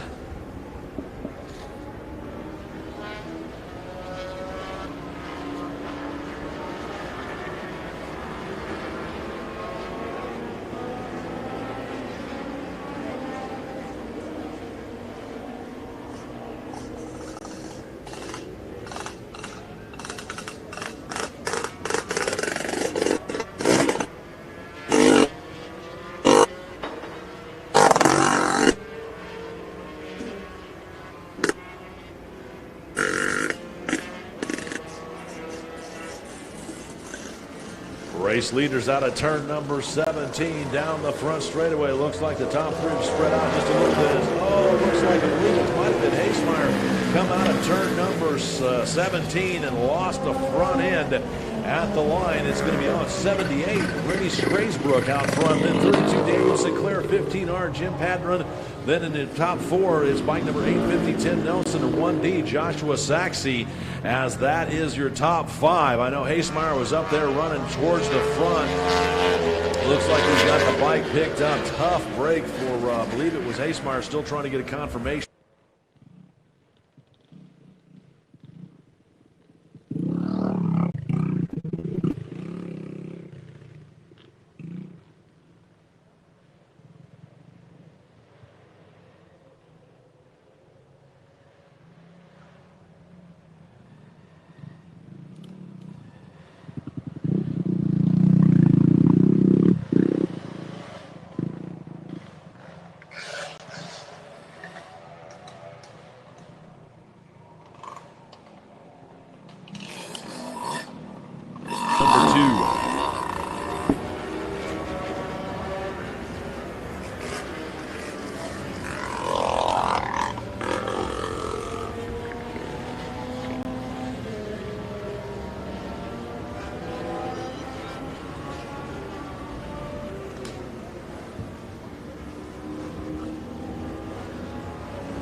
Race leaders out of turn number 17 onto the front straightaway. It is 78 Rennie Scraysbrook and 32 Daniel Sinclair.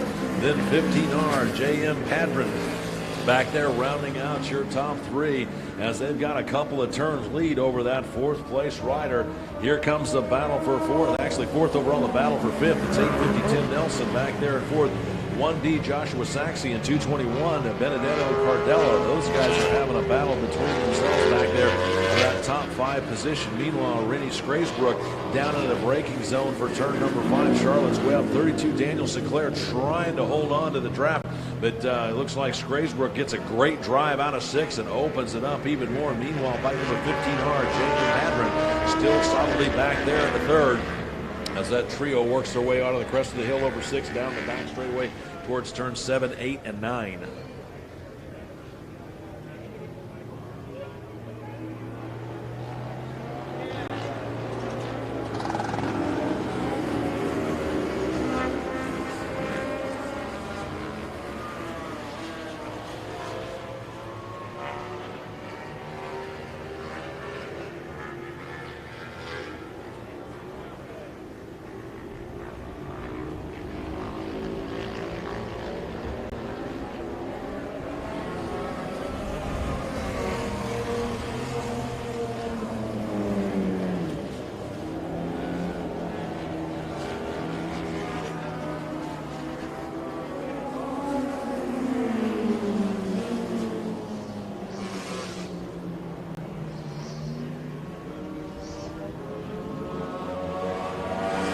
race leader already working around some of the back markers here as they hit the halfway point. It's 78 Rennie Skaysbrook out front with bike number 32 Daniel Sinclair and 15R J.M. Padron start the second half of their race. With the halfway flags out, let's go first call. First call for race number 13. First call for race number 13. Battle of the Twins, 900cc and open. Motard and Sportsman 750. You folks will be up here in just a moment. It is first call for race number 13. Battle of the Twins, 900cc and open. Motard and Sportsman 750. First call for race number 13.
Number 78, Rennie Skaysbrook continues to hold about a half a front straightaway lead over second place rider 32 Daniel Sinclair as they are deep into the pack, putting people down a lap. Then it's going to be bike number 15R J.M. Padron holding on to that third place for the Formula class, the Formula Thunder class up front. Then we got one of the lap riders coming across, a couple more lap riders across the start finish line. Still looking for that fourth place rider, bike number 850. Tim Nelson as he works across the start finish line. Then 1D Joshua Saxon, or our Saxy right back there battling it out for that fourth and fifth place position in Formula Thunder.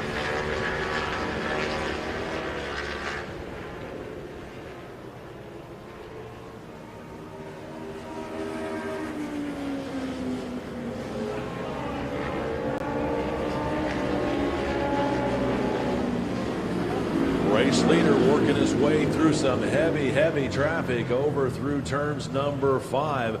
Everybody kind of bottled up over there as he works his way clean. Actually, that's second place rider. That's not your leader. Second place gets around about 6 bikes coming into Charlotte's Web over to the other way. So Sinclair had his hands full trying to work his way through there. Meanwhile, 15R J.M. Padron right there at the tail end of it, his turn to try and pick his way through all of those riders as they spread out a little bit, working their way over through the turn 7, 8, and 9 area. Meanwhile, bike number 78, Rennie Skaysbrook, really put his head down, stretching out his lead, working his way over through the turns 10, 11, and 12 area right now. A white flag coming out here in just a moment for your race leaders. There he comes across the start finish line. I actually lost it just a moment ago as he crosses the start finish line. Sinclair now right there within striking distance as those guys evidently got checked up just a little bit back there behind some of the back markers on what is now turning into a damp track. Looks like the rain has eased up quite a bit there, and so now it's just damp. And the sun's been trying to peek through. We're seeing little bits of blue sky up there. So the tire choice is going to be paramount here in the next few races as the track is, like I said, damp. It's still got standing puddles of water on it, but we haven't had any major precipitation here in at least the last half hour to 45 minutes. So it'll be interesting to see how the tire choices are going to line up for the rest of the afternoon.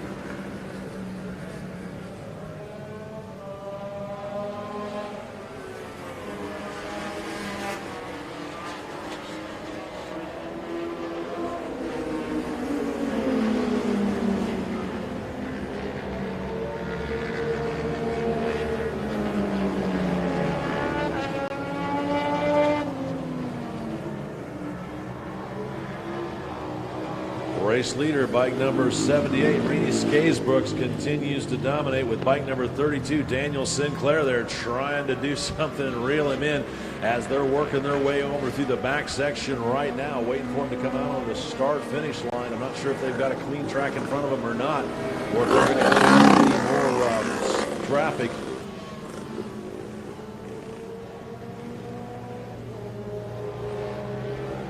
Here they come out of turn number 17 at the line. It is going to be bike number 32, Sinclair, getting the better of his battle with 78.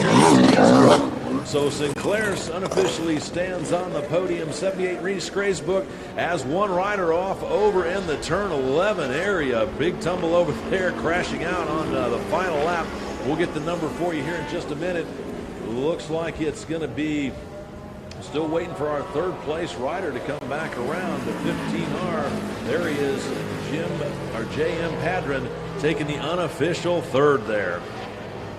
Well, let's go second call. Second call for race number 13. Battle of the Twins, Motard and Sportsman 750.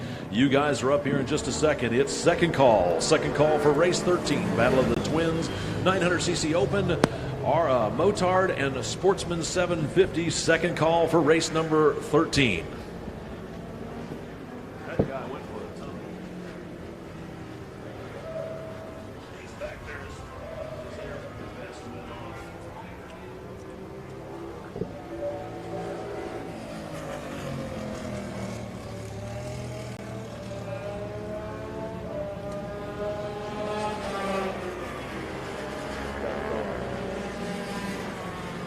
No.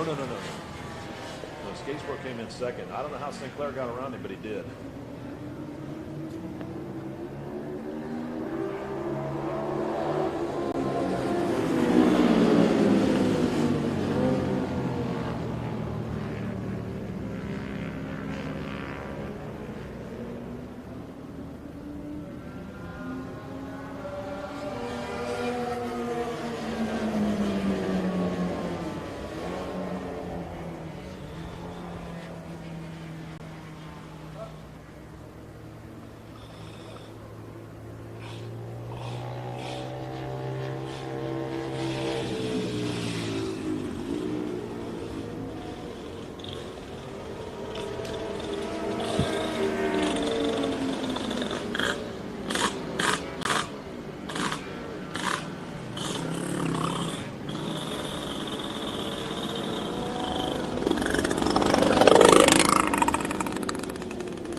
Call for race number 13, Battle of the Twins 1, 900cc and open, Motard and Sportsman 750. Again, third and final call for race number 13. Bring them on up. The track is now yours. Third call, race number 13.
Take to the track here for the warm-up lap here in race number 13. Here's how they're going to rid up. On row number 1, bike 14, Brian Alara Burrow. Bike number 35R, Scott Billings. Bike number 553, Paul Canale. And bike number 901, Sean Weiss. Row number 2, it's bike number 90, Lee Trollope. Bike number 46, Bob Robinson. 878, Peter Kosasik. Then on row number 3, it's 221, Benedetto Cardella. 14C, Seth Starnes, and 127B, Jacob Carter. 716, Stephen Fowler. Back on row number 5 for the Motard field, it's 690, Bob Berbecco. XO, Daniel Peters. 275, Mike Robinson. 698, Brad Carlisles. And then on row number 6, it's 46X, Brian Rammer. And bike number M53, Mike Robbins. Then for the Sportsman 750 race, back on row number 8, it's 84, Jeff Hargis. 237, Matt Esterline. 839, Michael Dixon. 24, Grant Spence. And rounding out your field on row number 9, it's 451, Brady Inglis. And 59, Gary Swan. That's your field here for race number 13, the Battle of the Twins 1, 900cc and open, Motard and Sportsman 750.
green flag waves. Looks like 46. X0. Peters out there on his Motard entry, working his way into the field, up through into turn number 1, second in overall, as the rest of the field starts to spread out single file through turn number 1, over and through turn number 2.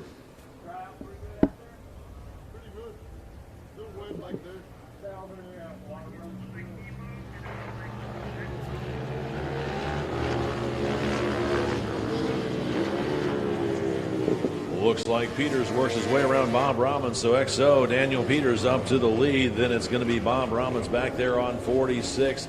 Can't quite get the number of that third place rider as everybody's starting to spread out single file, working their way down in through turn number 5, up over the hill 6, and down that back straightaway. We'll get the full running order for you in just a moment when they complete lap number 1.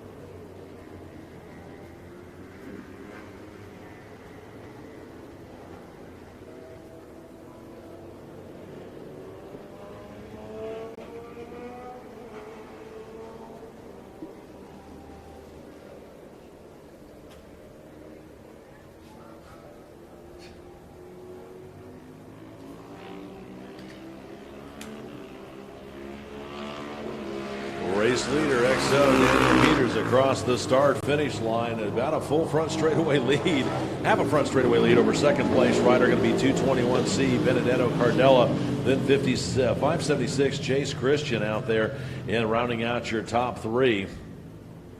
Then it looks like it's going to be 127 Jacob Carter back there in 4th, with bike number 46X Brian Rammer rounding out the top 5.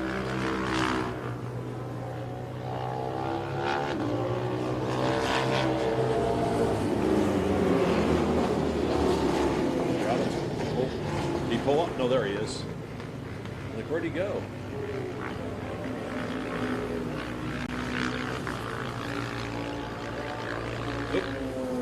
One rider off over into turn 5 area. We'll try and get the number here for you. I have a feeling it was our third place rider, Christian Jensen, but I can't quite tell from here, as trying to pick the bike up over off the side of the track.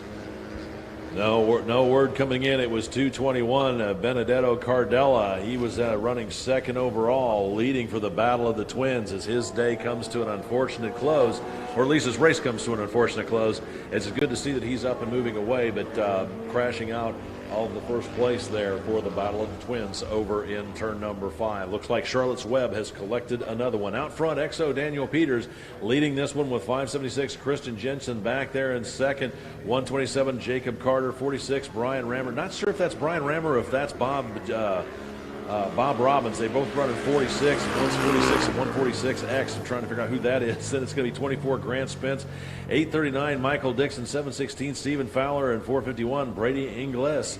That's your field as that runs through the top 10 as the leaders start in his second lap.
Race leader out of turn number 17, X0, Daniel Peters, starting the second half of his race. With the halfway flags out on this one, let's go first call. First call for race number 14, Classic 60s and Classic 60s 650. You folks will be up here in just a little bit. It is first call. First call for race number 14, Classic 60s and Classic 60s 650. You'll be up here in just a moment. It is first call for race number 14.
Race leader, bike number Daniel Peters on bike number X0, out still there in the front, starting the second half of his race, having a full front straightaway lead over second place rider Bob Robbins on 46. Bob's leading out there the battle of the twins over 127. Jacob Carter back there running third overall, second in class. Then it looks like it's going to be bike number 46X, Brian Rammer. He's running fourth overall, third in class for the Motard as the field starts their second half of the race.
White flag out for your race leader, X0, Daniel Peters. Let him know he's got one more lap left to go.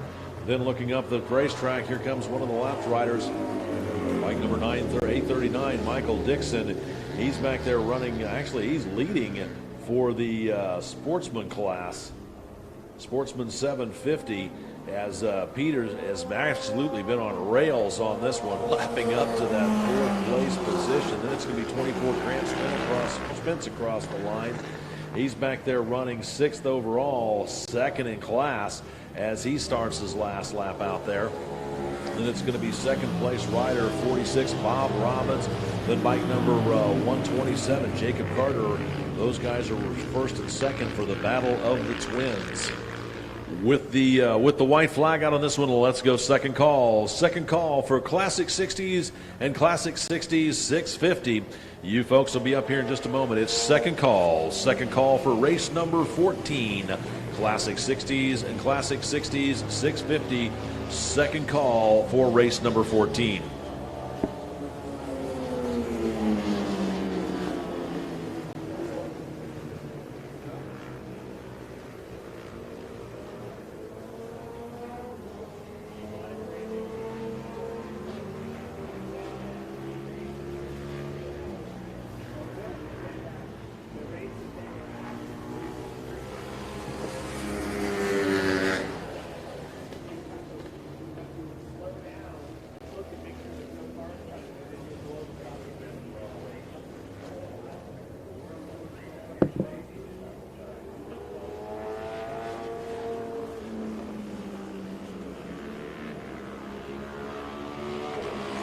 Checkered flag out for bike number X0, Daniel Peters, as he takes the unofficial win out here for race number 13.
Attention out there in the paddock. Let's go third call. Third and final call for race number 14. Classic 60s and Classic 60s 650. You folks are up right now. Again, it's third call. Third and final call for race number 14. Classic 60s and Classic 60s 650. You folks are up right now. Bring them on up. The track is now yours.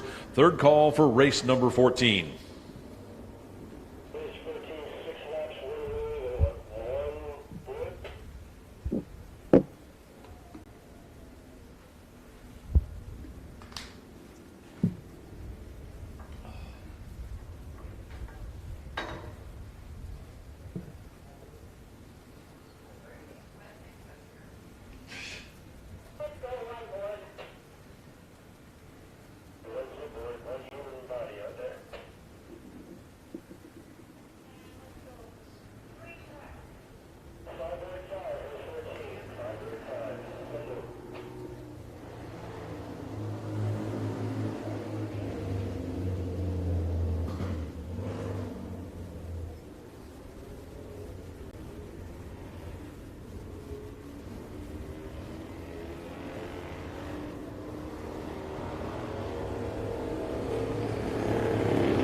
As the racers take to the track out here, here's how they're going to grid up. On row number 1, 122 Alex McLean, 623 Patrick McGraw, and 9A John Sneed. Back on row number 3 for the Classic 60 650, it's 1M Greg Tomlinson, 391 David Spanjar.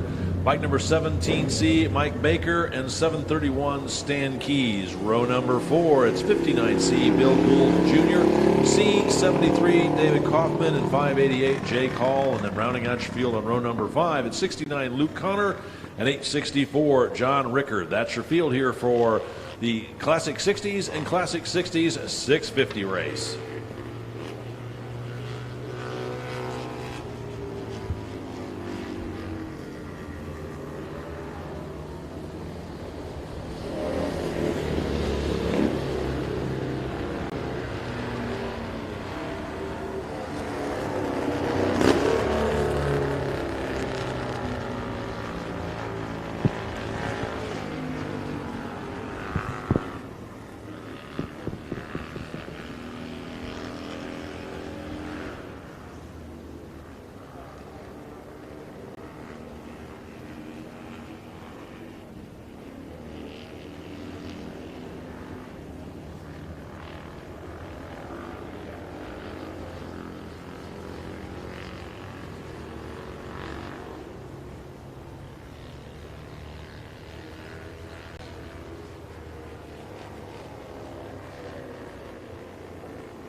122, Alex McLean.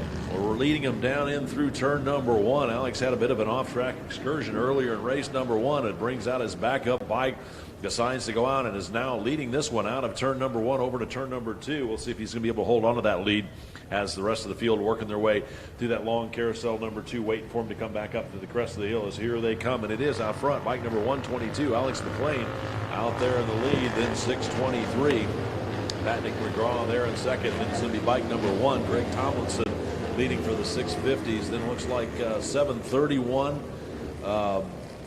That's going to be Stan Keys working his way up into second place past it. Looked like it was 37, but it couldn't quite get the number as they're working their way out of Charlotte's Web. We'll get confirm the full running order here for you when they complete lap number 1. As out front, it's bike number 122, Alex McLean, putting his head down, trying to set sail, with bike number 623, Patrick McGraw back there in second for the Classic 60 field.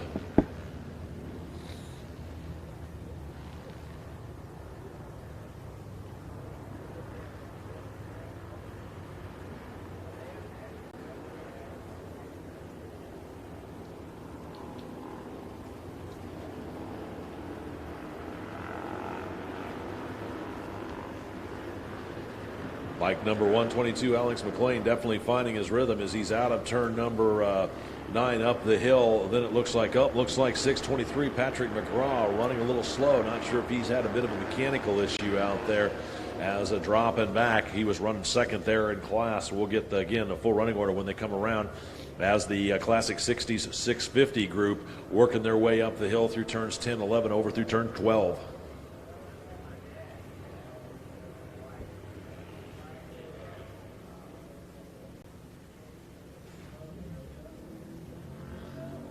Race leader out of turn number 17 to thunder down the front straightaway and across the finish line to start his second lap. It is going to be rider 122, Alex McLean. Has almost a full front straightaway lead over second place rider. Looks like that's going to be bike number 1 in, Greg Tomlinson. Out there, he's leading for the Classic 60s race. He's got almost a full front straightaway lead between him and the rest of the pack. As here they thunder down the front straightaway. It's going to be 731 Stan Keys, 391 David Sanger. That was my mystery rider. Then bike number 17C, Mike Baker. He rounds out your top 5. 59C, Bill Gould Jr. back there in 6th. And 864, John Rickard, back there in 7th. So Tomlinson leading for the Classic 60s. 650, and then it's going to be bike number 731, Stan Keys, and 391, David Sanger, rounding out those top 3 in class as 122, Alex McLean, wastes no time, putting his head down and checking out on the rest of the field. Then it's going to be bike number 1 in, Greg Tomlinson. He's got a lonely lead out there in second place overall, and then a battle for 4th through 6th as the field dives down into Charlotte's Web one more time.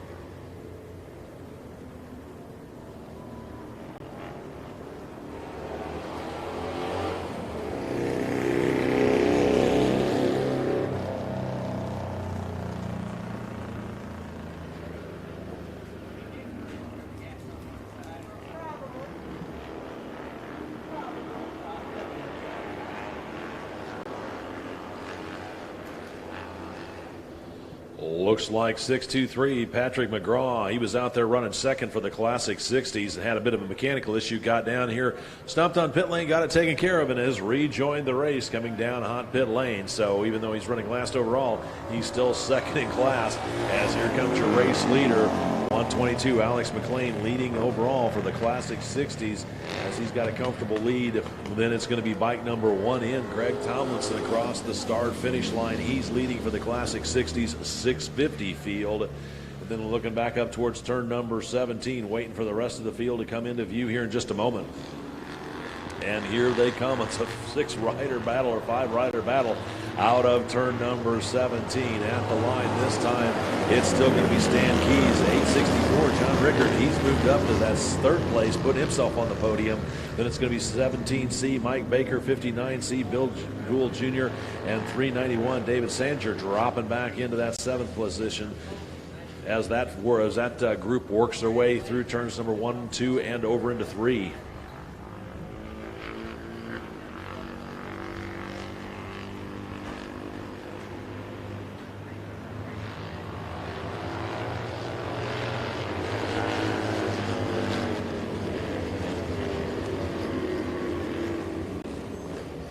Looks like 864. John Rickard has finally found his rhythm and his stride as he works his way past Stan Keys. Puts himself up on the 2nd step of the podium.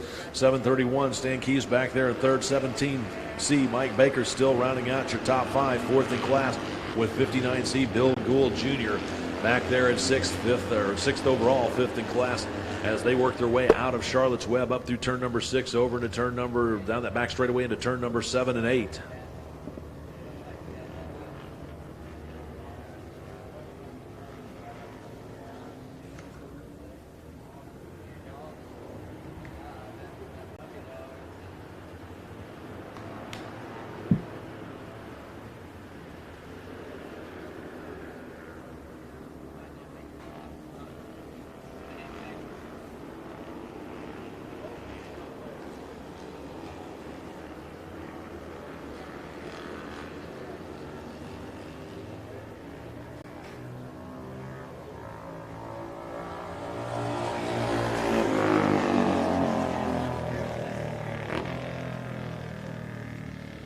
Halfway flags out for your race leader, 122, Alex McLean, as he starts the 2nd half of his race.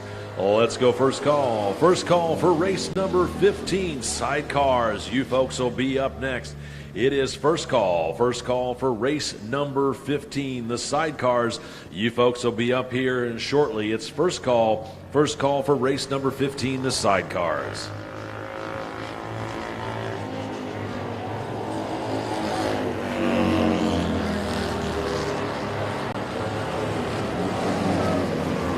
Looks like 391, David Sanger working his magic out there. He was about 5th or 6th that last lap. Now he's up to 4th, putting himself on that 3rd step of the podium. So Alex McLean on 122 leading out there for the Classic 60s. 1M, Greg Tomlinson leading for the Classic 60s 650 class. Then it's 864, John Rickard 2nd, and bike number 391, David Sanger back there in 3rd, as those guys have all started to spread out. And then it's going to be bike 731, Stan Keys, and 17C, Mike Baker, rounding out your top 5 in that class.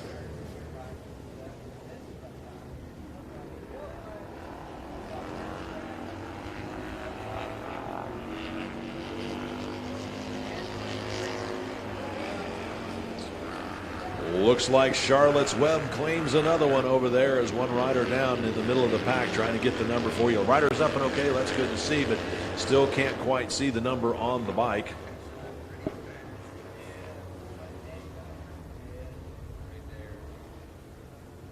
Oh, and tough break for David Sanjar. He crashed out of 3rd place in that 60s 650 race. So as his race comes to a premature end, good to see that he's up and walking okay, but a tough break for 319. David Sanjar is just can't hold on to traction through the middle of turn number 5. So that means 731 Stan Keys should inherit that 3rd place position. We'll get the running order for you here. Here comes 122, Alex McLean. He starts his next lap as the sun starts to peek out here just a little bit here in race number 14.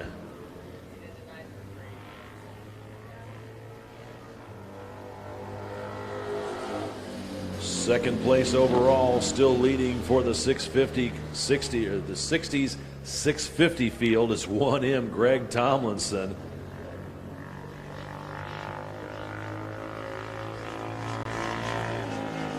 I don't know why. Yeah, thanks. Appreciate it. Second place is bike number 864, John Rickard, out there in the Classic 60s 650. And then here comes our third place rider. It's 59C, Bill Gould Jr. He's holding on to that third podium step at 731. Stan Keys still back there in fourth, mired in fifth overall as the collapse start to click down here in this race.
Here coming through my headset. That's not me though. Out there, 122, Alex McLean. Then it's going to be bike number 1 in. Greg Tomlinson back there in second, starting this final lap here in race number 14.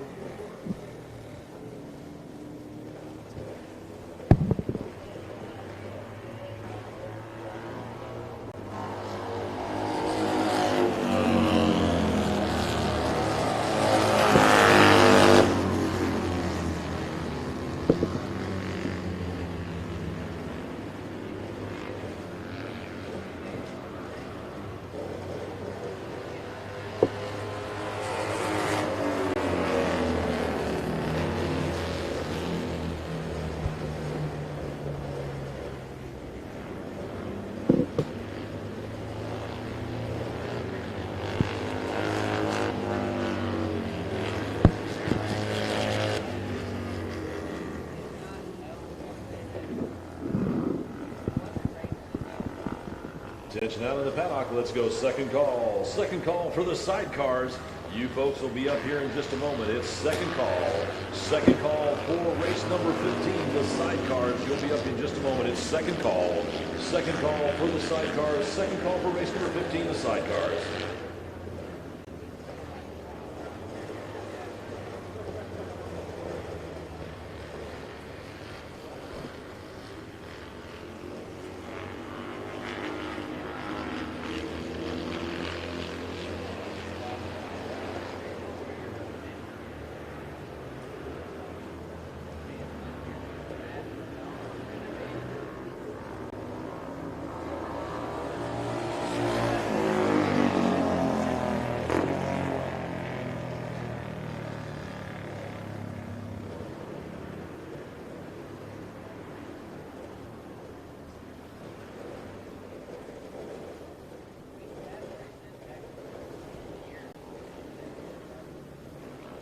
Word just coming in over into turn number 17. Looks like bike number 59C, Bill Gould Jr., has a bit of an off-track excursion over there. He was running third in class as he doesn't quite make it over through that last turn. So unofficially, as the checkered flag flies, it's 122. Alex McLean taking the unofficial win. Then bike number 1M, Greg Tomlinson, taking the unofficial win for the Classic 60s 650 race. Then next across the line, it's going to be 864, John Rickard. He takes the unofficial second out there in the Classic 60s 650 race. Looking to find out who's going to hold on to that third podium step for the Classic 60s 660. We'll let you know that here in just a moment. And here comes that third place rider. Looks like it's going to be 17C Mike Baker taking the unofficial podium for the Classic 60s 650.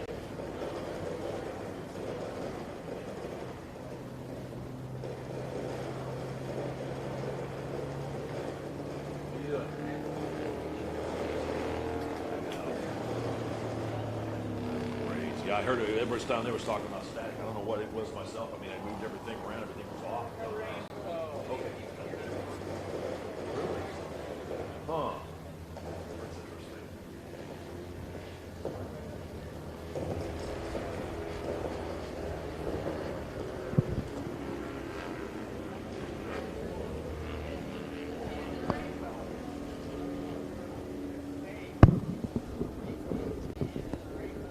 It's coming right there. We know where the pot gold is. I have never seen that. Never, ever. It is. It's getting brighter.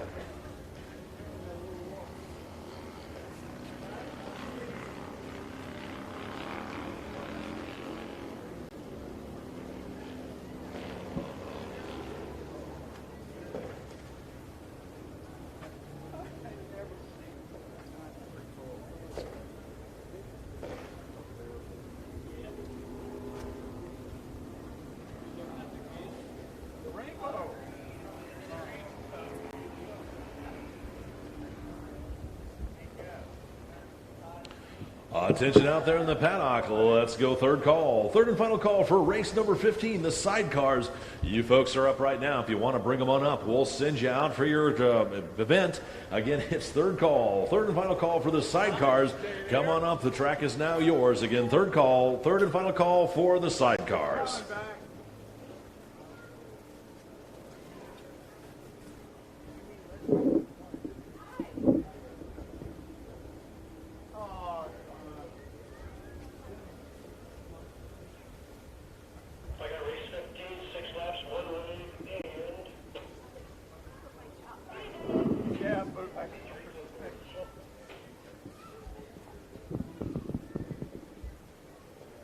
I've never seen it go all the way to the ground. That's awesome.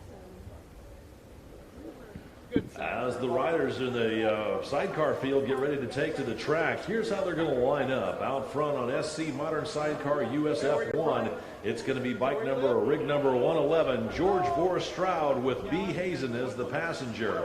Back in row number 3 for the Modern Sidecar TT2, it's going to be Tony Dukas with the passenger of L. Dukas. And then it's going to be bike number S46, Dale Lavender with the passenger of M. Lavender. Then behind them on row number 4, it's going to be 14SC Peter Asaf with Jay Crown as the passenger. And then bike 74, Fred Bailey with N. Nowak as the passenger. For the SD Formula Classic, back on row number 6, it's going to be bike number 1, Nicholas Bailey with Hunter Longshore as the passenger. And bike number 20, Brad Phillips with S. Miller as the passenger. Back for the SC Lost Eras sidecar, back on row 3, it's going to be 450H.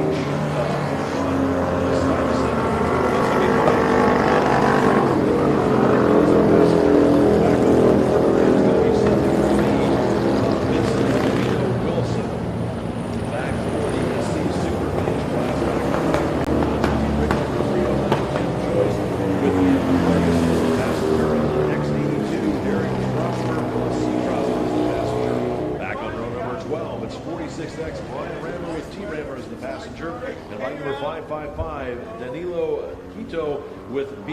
Kinney as the passenger. Back on row number 13, it's 534, Jeffrey Dixon with T. Korn as the passenger. And bike number 96, Brian Woods with R. Brink as the passenger. Back on row number 14, it's 71R, Ben Sloter as with Jay Pluta as the passenger. And then 19S, James Gale. Back here on row number 14 for the SC Vintage sidecar. Back on row number 16, it's 74A, Michael Stuyvesant with Thisler with Stuyvesant as the passenger. Then also on row number 15, or 16 rather, it's bike number 10P, Michael Platt with C. McLean as the passenger. Rounding out your field back on row number 18 rather, for the SC Bear sidecar, it's 47S, Dutch Stuyvesant with J. Hogue as the passenger.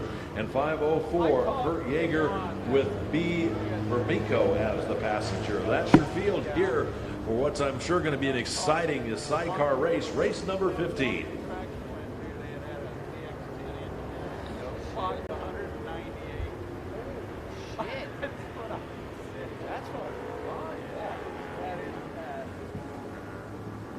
Dave looked good out there. Oh, yeah, he was on rails, man. He still can't believe it either. He was catching. I know, he was lucky taking off. I think he was 6 overall. Yeah, Mike actually looked good. Quicky on down there. Mike's bike.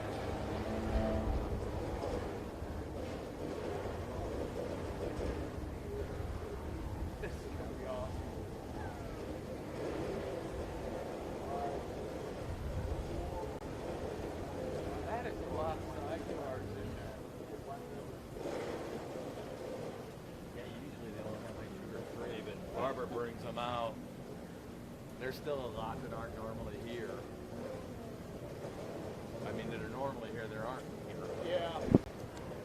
I asked Mikey, I said, how much with the crowd? I said, what do you think? Am I okay here? Nope, you're fine. Okay, thank you. Thank you for asking.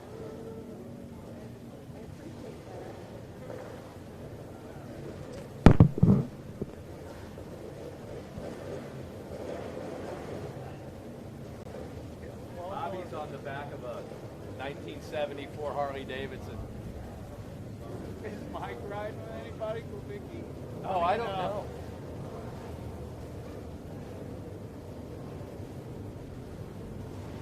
There are a lot out there. These ought to be fun. Some of them are slow as shit, too. Yeah.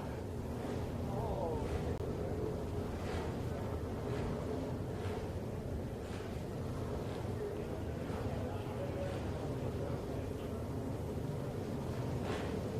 That one. That's the ones I was talking to. Oh, yeah. She's kind of cute. Is she? Is she the driver? She's the monkey. Okay. I didn't know if it was her boyfriend or husband. So I stay back. Usually there's two chicks that come here, and one drives and the other one's a monkey. And it's just chicks all tatted up. And last year she had these leopard skin hot pants on, these boobs stuff tatted everywhere. You've got to see. This is awesome. Her name's Flying Betty.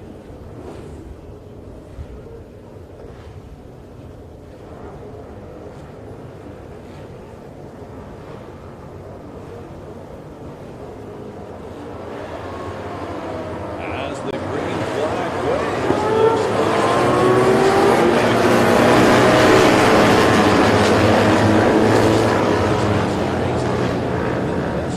started on as they work their way second or third in through turn number one, finally getting rolling. Big field here, working their way through turn number one in the opening laps. Really interesting to see how some of these sidecar rigs are set up with the chair on. Some of them have a chair on rider's left, other ones have the chair on rider's right. As the field starts to spread out now, single file, the rider breaking away, really taking off down in through Charlotte's Web as everybody starts to spread out single file down in the braking zone as they're working their way down into turn number 5 here on the opening laps. Looks like most people are taking a pretty conservative wide line. Whoop, one of the riders spinning out over there in Charlotte's Web, but still managing to stay up on 3 wheels as they try to get themselves out of the way.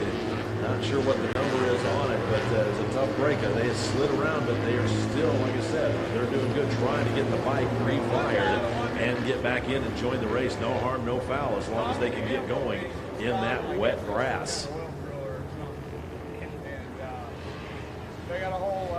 Meanwhile, race leaders already out of turn number 5, or turn number 8 and 9 over in the museum turn as the field again starting to spread out single file.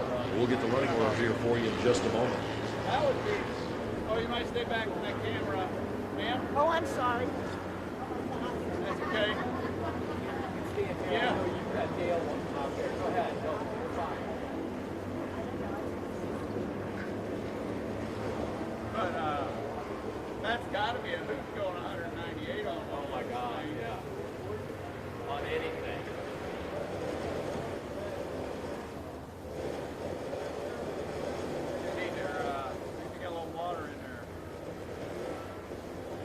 Race leaders out of turn number 17 here onto the front straightaway.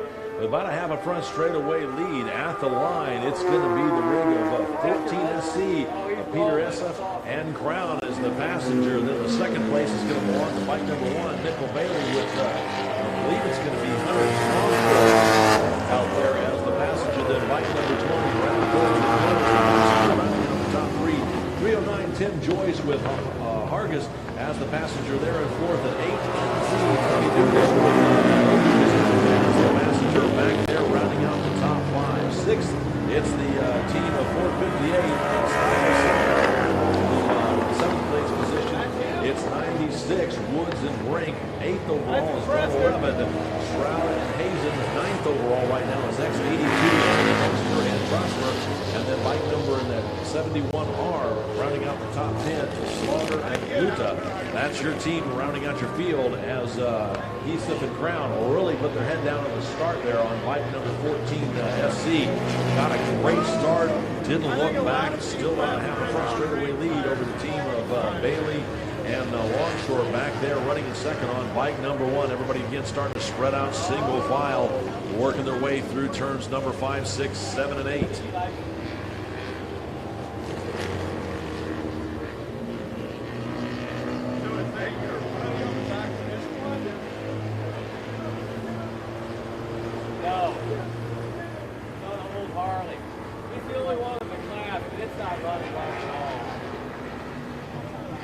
Looks like Bailey and Longshore trying to reel in Esif and Crown as they have really closed the gap on that lead riders as they that duo works their way up in through turns 13 over into 14 here.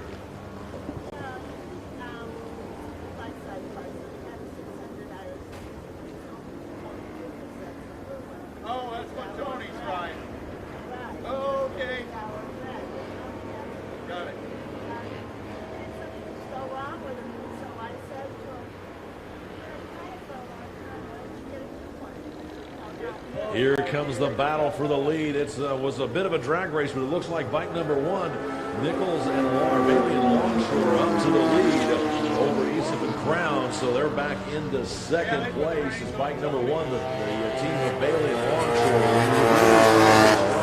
Then it's going to be 309, Joyce and Hargis as those guys battling up there in the top 3 overall. And Miller, and then rounding out the top 5, it's bike number 8, NZ of Dukas and Dukas back there. 6th place overall is 458 of Stuyvesant. Don't have their passengers named Sable.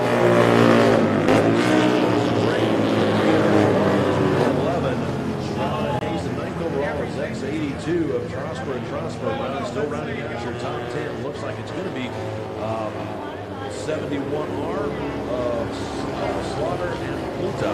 That's again your top 10 as Bailey and Longshore really set sail on the rest of the field.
Race leaders out of turn number 17 on the front straightaway. It is going to be the duo of Bailey and Longshore. But it looks like 14SC, ESAF and Crown are battling back, still holding on to the draft of that lead rig as they see the halfway flags, letting them know they've got 3 done and 3 left to go with halfway out. Let's go first call. First call for our next race this afternoon. 16, Battle of the Twins 2, 0 to 900 cc's, and sound of singles 3. You folks will be up here shortly. This first call, race number 16, battle of the twins 2, 0 to 900 cc's, and sound of singles 3. You guys will be up here shortly. Also want to remind everybody that about a half an hour after the last race that we do, in the tech area. So make sure that you get your plans open for that one again. Approximately half an hour after the final race is done, we will be doing an awards ceremony down in the tech area. So keep that in mind. We've got a lot of hardware to pass out to all the racers for today's activities. Give you guys a chance, give you folks a chance to sit down and thank your sponsors. And maybe tell us a little bit about some of the races today. So keep that in mind. Again, following the conclusion of our final race today, about 30 minutes past that, we will have the awards ceremony down in the tech area.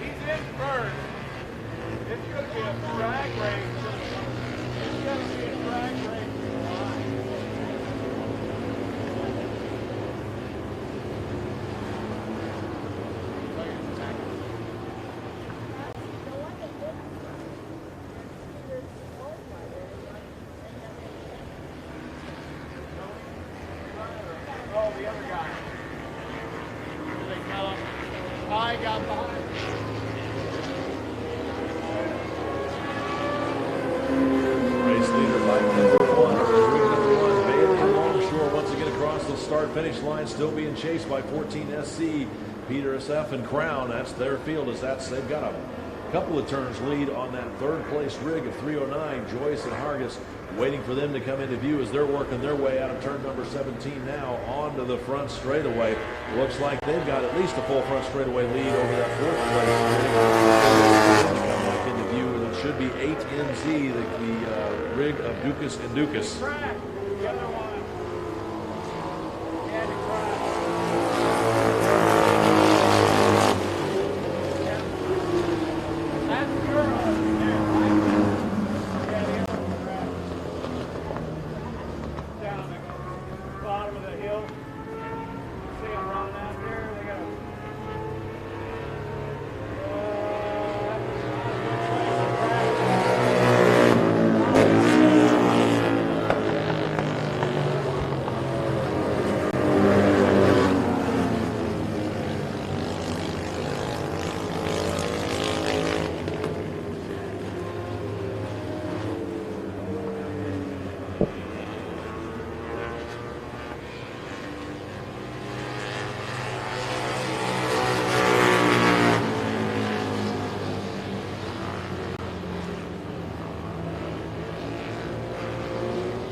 Looks like we've got another rig, 458, over off of the inside of Charlotte's Web. Not sure if they had a mechanical or a spin out, but it looks like both the rider and the passenger are okay as they're traffic on the inside of the turn. So kind of a different area to have an issue. White flag in hand with a starter waiting for the team of bike number 1, Bailey and Longshore, waiting for them to come back around as here they come out of turn number 17. Bike number 1, Bailey and Longshore taking the, actually no, that's 14 SC, Peter Sepp and Crown. Those guys are out there in taking the white flag, letting them know they've got one more lap left to go. I wonder if Bailey and Longshore, that was one of the it said 9 on the bike, not 1.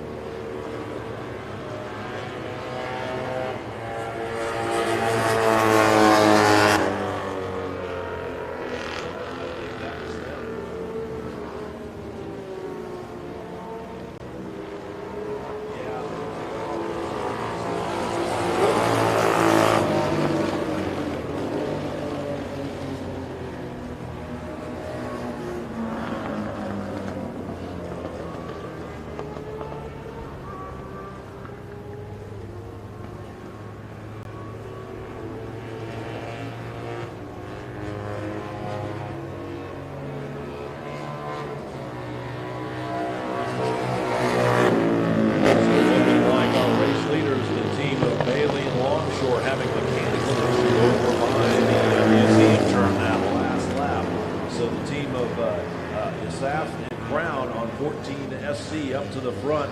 Then 309, Joyce and Hargis inherit second overall. 8 NZ, the team of Dukas and Lucas back there rounding out your top 3. Woods and Brink on 96, they're back there in 4th. And Stroud and Hazen on 111, rounding out your top 5 as they're seeing their final lap. Then it's going to be Phillips and Miller on number 20, back there in 6th. Trosper and Trosper on X82 back in 7th. Rammer and Rammer back there on 46X and 8th. Then it looks like Sloter and Pluto back on 71R at 9th. And back on 521. That rounds out your top 10. Waiting for your leaders of ESAP and Crown to come around one more time.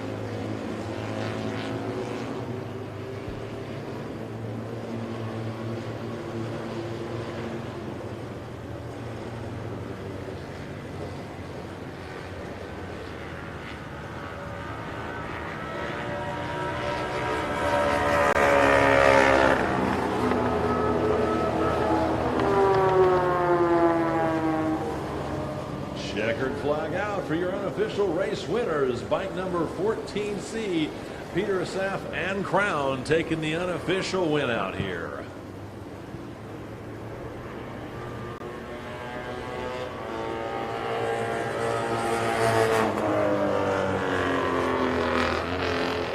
With the checkered flag out on this one, let's go second call. Second call for race number 16, Battle of the Twins 2, 0 to 900cc, and Sound of Singles 3. You folks will be up in just a moment. It's second call. Second call for race number 16, Battle of the Twins 2, 0 to 900cc's, and Sound of Singles 3. You folks will be up here in just a moment. Second call for race number 16.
Let's go third call, third and final call for race number 16, Battle of the Twins, 0 to 900cc and Sound of Singles 3. You folks are up right now. Bring them on up. It's third call, third and final call for race number 16, Battle of the Twins 2, 0 to 900cc's and Sound of Singles 3. Bring them on up. The track is now yours. Again, it's third call, third and final call for race number 16.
Attention out there in the paddock. I'm not sure if anybody's looked back over towards the turns number 12, 13, 14 area here recently, but also looking at the radar. It's coming back in. It's a pretty strong line. I'm pretty sure we're going to be able to get this race all the way through, but that weather's going to show up right about the end of it. So if you've got anything in your paddock area that could blow away or that could get damaged by rain or heavy rain, you might want to move it inside because it's coming this way. We're at third call right now. Third call for race number 16, a battle of the Twins 2, 0 to 900 cc's and the Sound of Singles 3.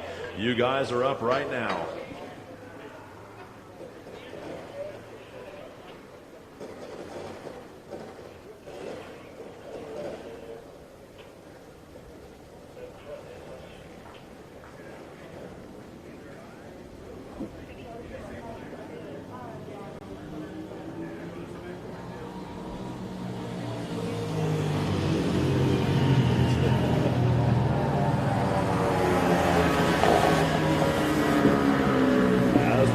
Take to the track. Here's how they're going to line up out there on row number 1. 720 Clint Austin, 960 Bob Pecco, 15X Tony Proust, and 46 Bob Robbins. Back on row number 2 is 79 Greg Light, 90X Mark Reynolds, and 222A Mark 10. Row number 3, it's 425G Gabriel Figueroa and 45C Carl Cohen. For the Sound of Singles, back on row number 5, it's 1H Ralph Starpoli, 55C Edward Blount, 3Z David Frick, and 251 Stuart Atkin-Cade. Number 6, it's 074 Eric Lucart, bike number 6 Bill Noren, and 17J Jordan Reed. Row number 7 is bike 010 Steve Massey, 30C Colin Newman, 97L David Rose, 76R Mark Perslow. Row number 8, it's 66 Chuck Crocco, 784 Kristen Caden, and 917 Lorraine Crusoe. Row number 9 is 127 Jacob Carter, 13K Roderick Skaggs, 9K Candy Sneed, and 22B Tim Terrell. Rounding out your field on row number 10 is bike 740 Frank Sinderman. That's your field here for race number 16. Battle of the Twins 2, 0 to 900 cc and Sound of Singles 3.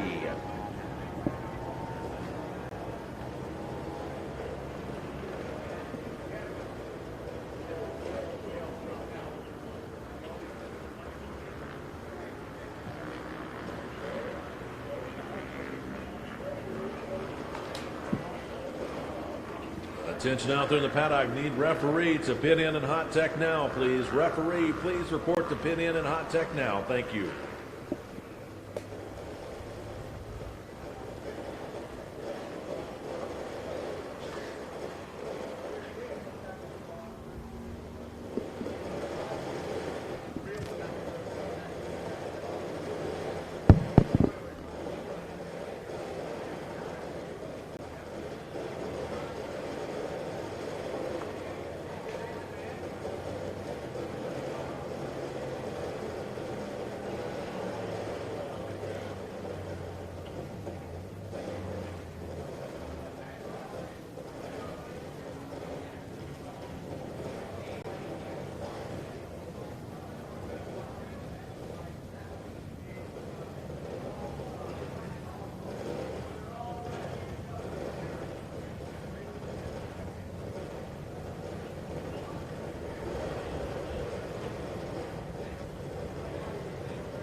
get the full running order here for you in just a minute as, again, the Kais continue to threaten. Up, one rider off over into turn number 1. Actually, 2 riders off. They got into each other over into turn number 1 as we got a Crimson adventure here this morning or this afternoon.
winners take back out to the track.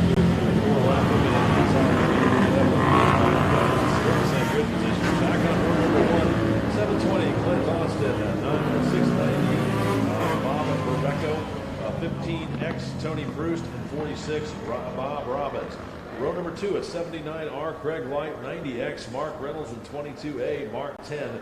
Then 425G, Gabriel Figueroa, and 45C, Carl Cole, back there on row number 3. For the Sound of Singles 3, back on row number 5, it's going to be 1H, Ralph Starholi, 55C, Edward Blunt, 3Z, David Frick, and 251, Stewart Kincaid.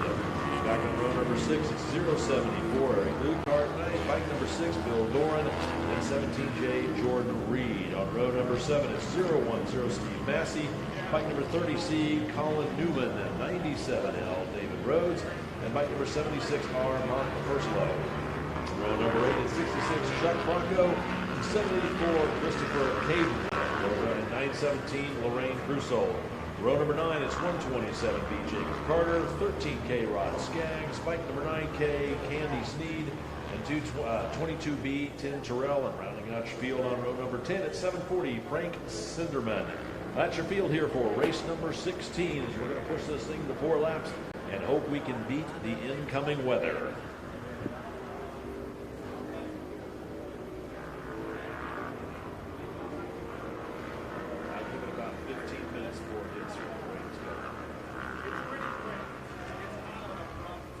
That's the other thing too. That spot. Well, I don't know once you get dark, you're 6:30.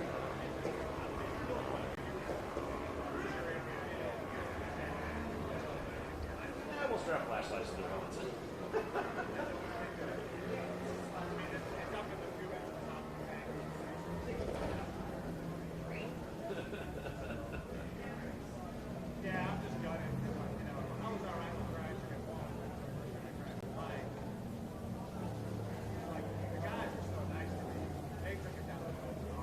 I think so, usually.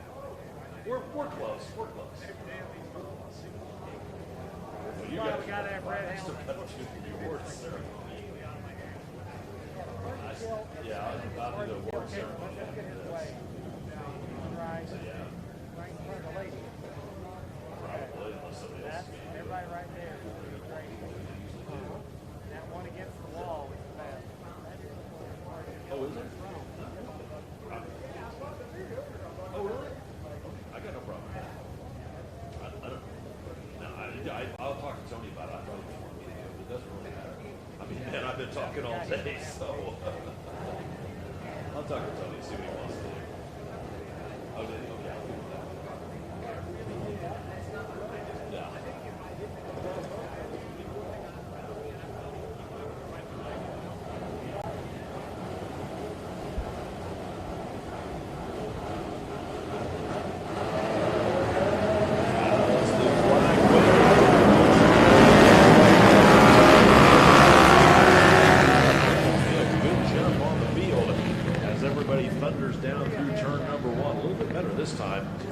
Starting to spread out single file here, working their way over through that long carousel number 2.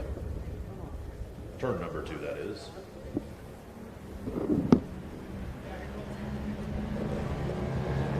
Breakaway rider out front as he leads the field through turn number 5 as some people working the pass. They start through 6. Bob Robbins was back up there in third, dropping back into fourth. Looks like they're kicking him out by his bike. As the field works their way out of turn number 5 into the hill through turn number 6, figuring out who's going to lead and who's going to follow, as this is a short 4-lap race.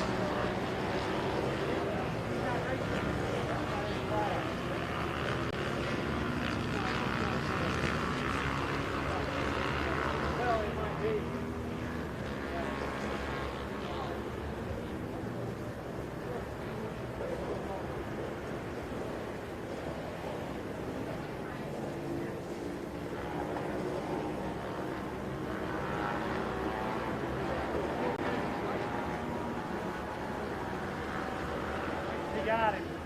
Just got him.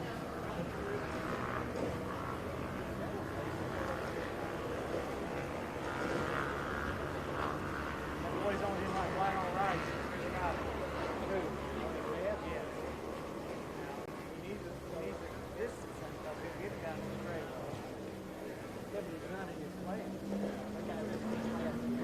Race leader out of turn number 17 onto the front straightaway at the line. History rider up the Mark Reynolds from 720 Clint Austin. So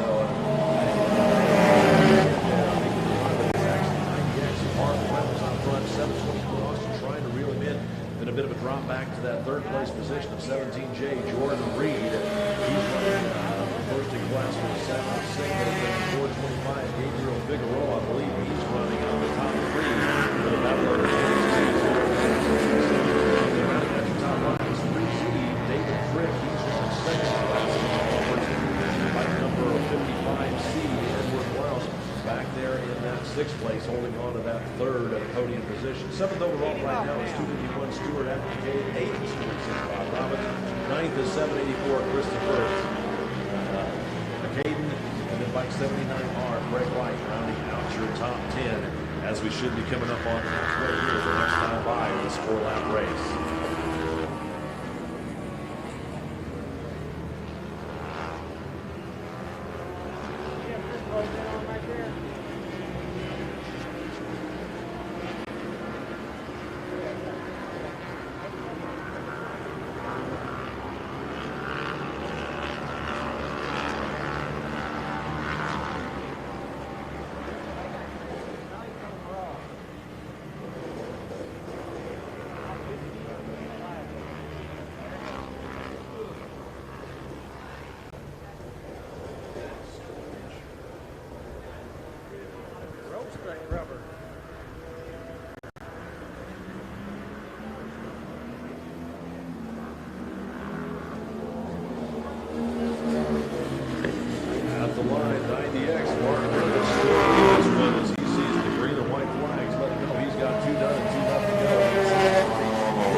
In the 7th. 8th overall is 46 Bob Robbins. 9th right now is 74 Kristen McCaden.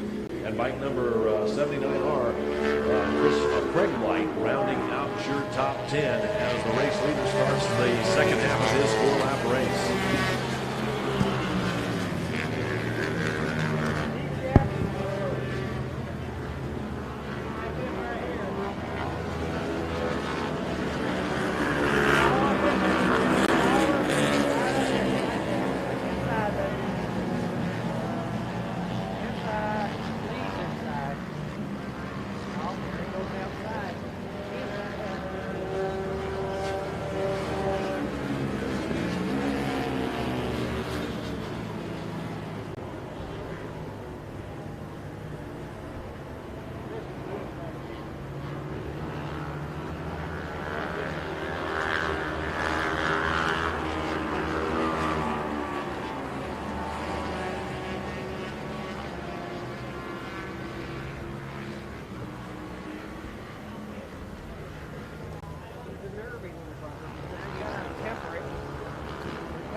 Starter has white flag in hand for your race leader, bike number 90X, Mark Reynolds, as he starts his final circuit. It's still being chased down by 720. Looks like Clint Austin and the rest of the field working their way by.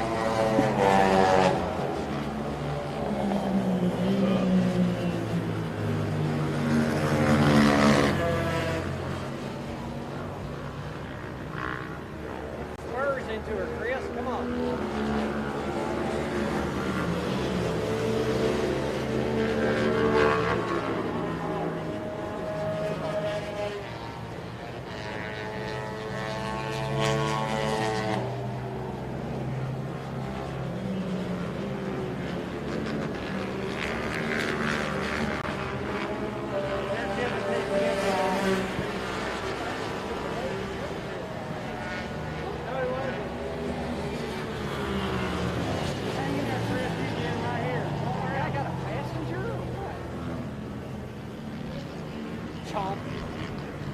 Come on.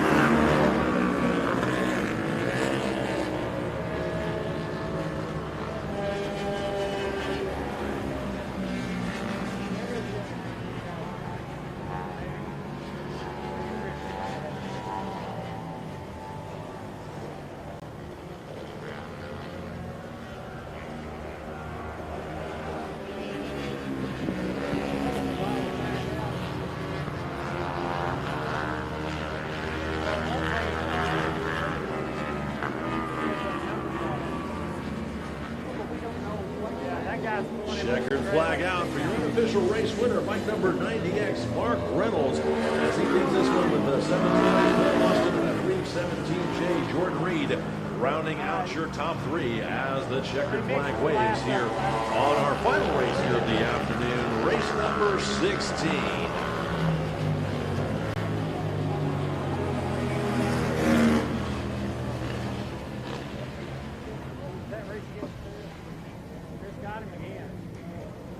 We'd like to thank everybody for coming out and racing with us today. It's looks like we're still having that front headed for us. Glad we were able to get this one in before it gets here. So again, if you've got anything in your pit area that you might have pulled out after it quit raining and you're afraid it's going to get wet, you might want to move it back in because there is a pretty nasty cell that's headed for us. I'm happy that we were able to get this one in before it hit.